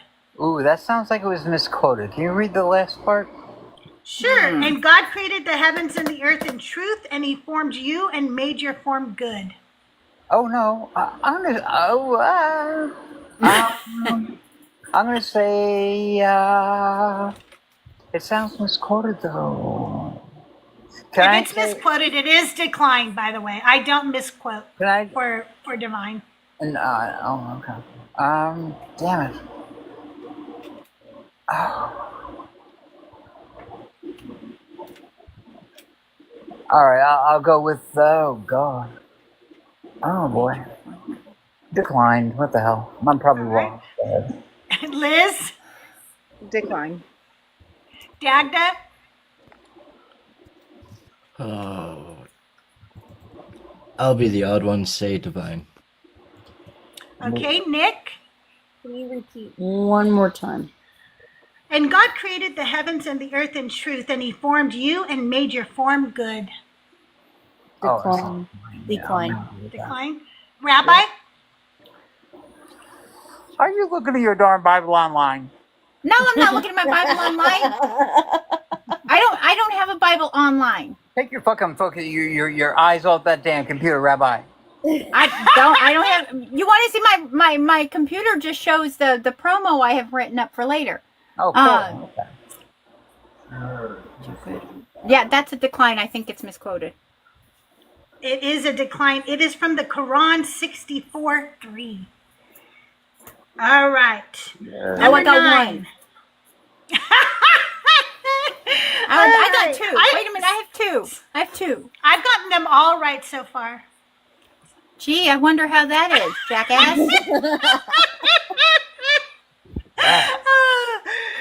The shadows stretch long over the valley, but no man escapes the eye of the Most High.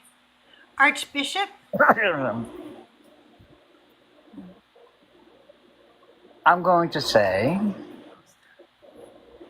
what the hell? I'm going to say that. Lou, I'm sorry. One more time, please. I'm elderly. Yeah, absolutely. The shadows stretch long over the valley, but no man escapes the eye of the Most High. I'm going to say decline. Okay. Liz? Liz is saying decline. Yeah. It. I That have a one's feeling your eminence and I need to go and have a Bible study after this. Oh, gee, thanks a lot. Hey, listen, you need to drop your number in my box again because I don't have you on my phone anymore. Hey, I love you, your eminence, but I am married. I'm not dropping my number in anybody's box. Listen, you are one nasty girl tonight. I'm gonna have to spank you if you keep this shit up. Oh, that she's costs gonna like money. that. Don't. That costs money. gonna Like I charge for that. Holy shit! Oh God, Rabbi. I gotta pray for you tonight, girl. I tell you. Dagda, do you want me to repeat it? Yes, please. Oh, Okay. she's drinking. That's all. Okay. The shadows stretch long over the valley, but no man escapes the eye of the Most High.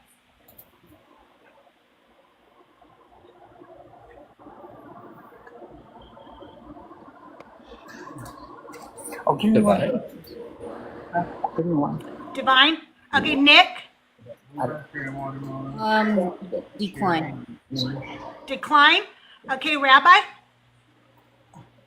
Actually, I think that's misquoted, so I'm going to go with decline. Yay. Actually, it's made up bullshit. It is decline. That's just made up. Yeah, it was the rhyming that for me. Yeah, I it would was just the like rhyming for me too. I was like, no. Like we do pretty good, but rhyming isn't really. Guys, No, don't give him tips and tricks for the next game. Hey, man, if it's got to be No. hard for me, it's got to be hard for others. That's all I'm saying. Like, let's It's be hard real. for everybody. I have played this game with Justin, and also Thinker and Bash have played. By the way, Bash did really well, but he did miss some, and so did Thinker. So I'm just telling you, nobody gets off like with 100% on this game. I don't see Really is, anybody man. just smashing it. Okay, here we go. The final one, you guys. Here we go. He has told you, mortal one, what is good, and what does the Lord require of you, but to do justice, to love kindness, and to walk humbly with your God. I'm going to say good. Not decline. Divine. Divine. Okay, Liz. I gotta go divine after how, I mean, he finished it for you. Like, Yeah. divine. Divine. Dagda. Nick. Can you say it one more time, please? He has told you, mortal one, what is good, and what does the Lord require of you, but to do justice, to love kindness, and to walk humbly with your God. Can I phone a friend? Yes, go ahead. You know what? Decline. I want to say divine, but I'm going to say decline. All right. Rabbi Hannah? So it sounds really familiar, but I have a feeling it has like been reworded, so I'm going to say decline. It is divine, and you guys, as Christians, you should, the Christians, not you, Rabbi Hannah, but the Christians, he hath shown thee, oh man, what is good and what the Lord requires of thee. Yep, But right, to do yeah, right, justly, okay. and to love mercy, and to walk humbly with See, thy that's the God. mortal See? one. The way you were Yeah, like, the oh, word- it's It's New American Standard, so it's a crappy translation, but the copyright is free, and then I don't have to worry about issues if they see my videos online or anything. So, all right, you guys, that wraps up today's Decon Q&A with CrystalJae. Let me give you some information about who is coming up and when. I think I told you guys that DC is going to be live with me May 6th at 11 a.m. to 2 p.m. But I've got some more guests coming up. So let me tell you who they are. Let's see. On Monday, April 28th at 3 p.m., I will have Black Atheist Rants. We're going to redo our live because when we were live, you guys threw a surprise fundraiser for me. And so I didn't get to finish my interview with him.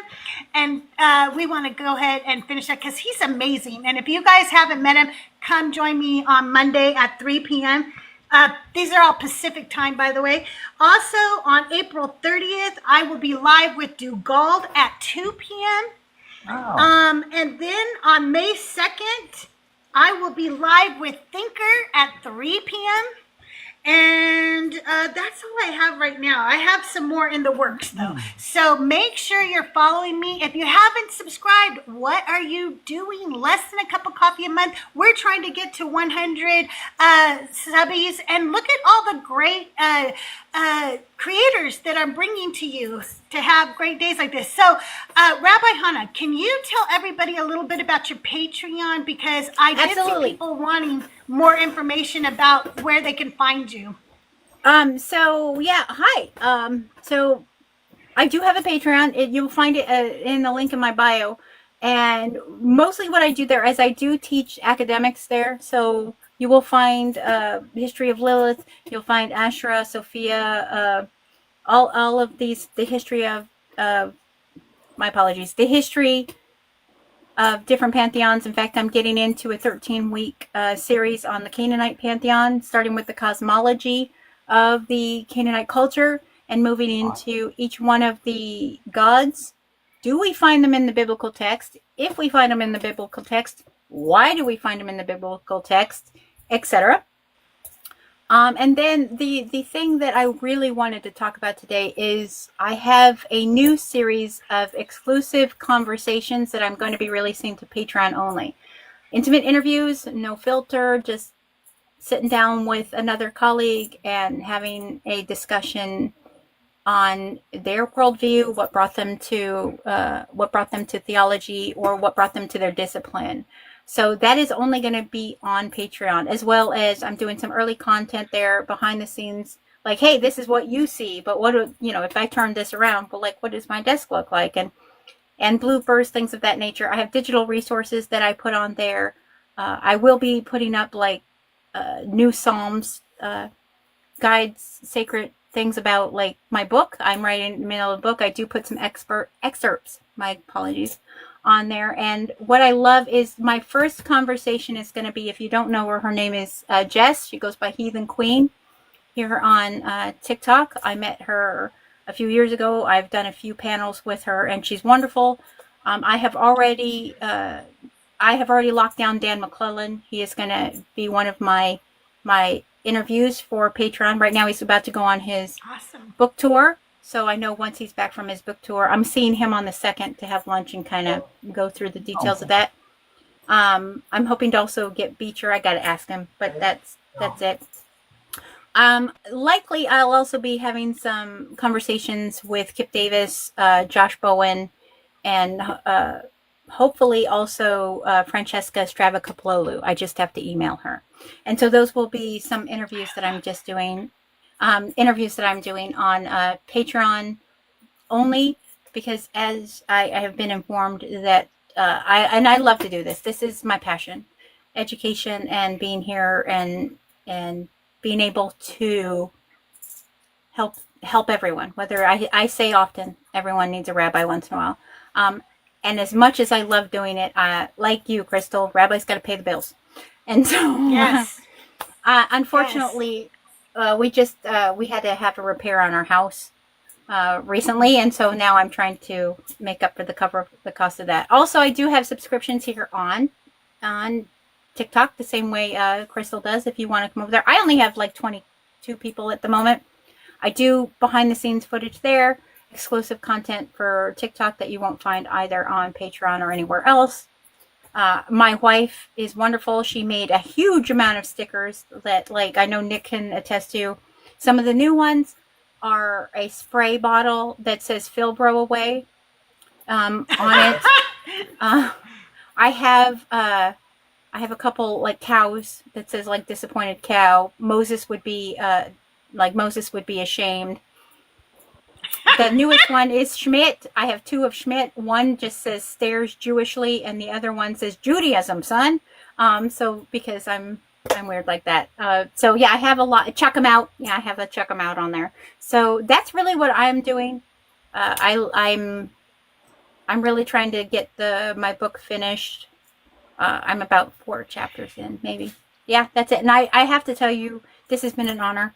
I appreciate when anyone wants to spend time with me, share space with me.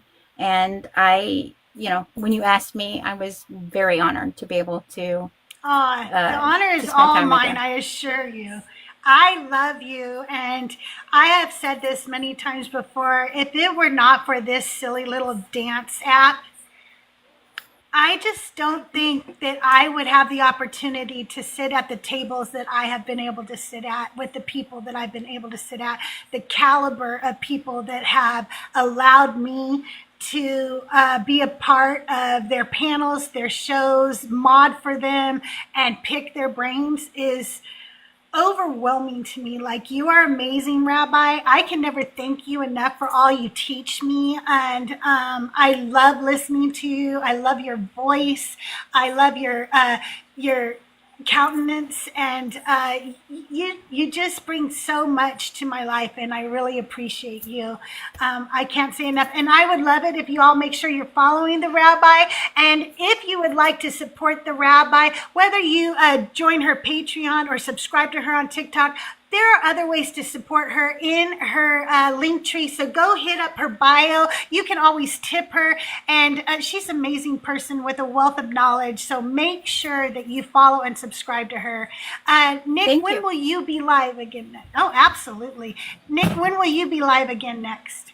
I don't know. So here is what has gone down. I spoke with my mods. You had to drop out of the chat though, but we have decided going forward our best bet is to restart. So I am going to be trashing this account. I have been working on creating a new one. If anybody isn't following my new account yet, if you click on my profile here, go to my first post on the page. It is in there. Instead of Nick Graves Academic, it is now Nick Graves Scholarship. Liz has it in the chat too. Another big problem with it is, like, when I went live the other day, I had 3 people in there forever. People were saying that I wasn't even showing up as live. Like, and then also TikTok is saying I have to wait 3 months before I can join with a new agency to see what the hell is going on with my account. So it's been enough. I'm scratching this account, starting from scratch. So if y'all listen, when I'm live, you can bring your new account up here and just sit it up here if you want, so that you can get followers on it. It's not letting me request yet. I think it's weird. I thought now you could request at, like, I've seen people who are on lives who have no followers, so it's kind of being weird with you. That is really weird. It depends where you're from, area to area, state to state, province to province is what they allow. TikTok will give certain things to some people, but not other people, and I think it's just the way they test things, to be honest.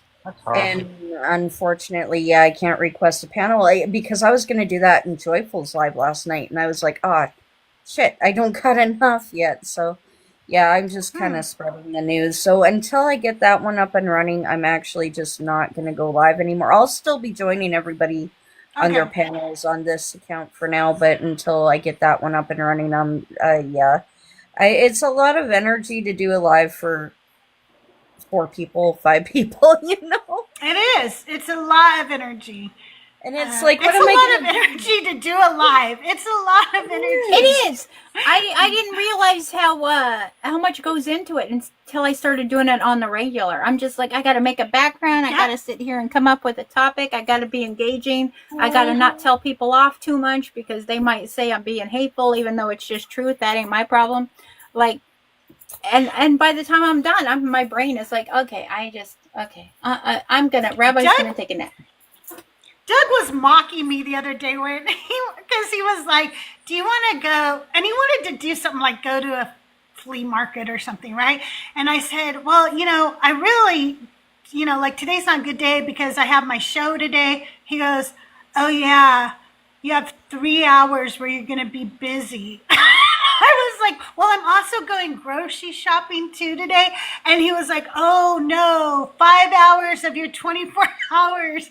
And I'm like, shut up. Like, I also only have so many spoons, okay? Yeah. And if you don't This is what I'm understand that, saying. and I that's a lot. I don't know about you, Crystal, but I exert more spoons trying to negotiate with the stupid. So, like, when I have to talk to somebody who is clearly, like, out of their depth, and I'm like, okay, one more time. Today I spoke to somebody who made me literally say the Shema to keep myself calm. Out of nowhere, I was like, Shema Yisrael, Adonai Eloheinu. He's like, what is that? What is that language? I'm like, it's Hebrew, you doof. Well, I don't speak Hebrew. We speak English here. And I'm like, funny, Moses spoke Hebrew. Get with the program. I know the Shema, and I'm not even Jewish. Yeah, it takes spoons from you. By the end of it, you're like, listen. Yes. I should start charging by the minute. I want to thank everybody for being here. Thank you for the 71,000 likes. Thank you to, I do have a subway going on, but I'm not going to press you guys on it. Thank you to Emily. And I saw somebody else signed up too, but now I'm not seeing who it was. But thank you for my new subbies. Thank you so much for all the likes and the shares and the gifts and for supporting my panel. We just really appreciate you. If you're not on the Discord, join the Discord. If you haven't subscribed, subscribe, follow, do all the good things. YouTube, thank you, Cindy, Pormo, Burns, and everybody who joined me over on YouTube today. I really appreciate you. You guys, I will see you around the mean streets of TikTok. Have a good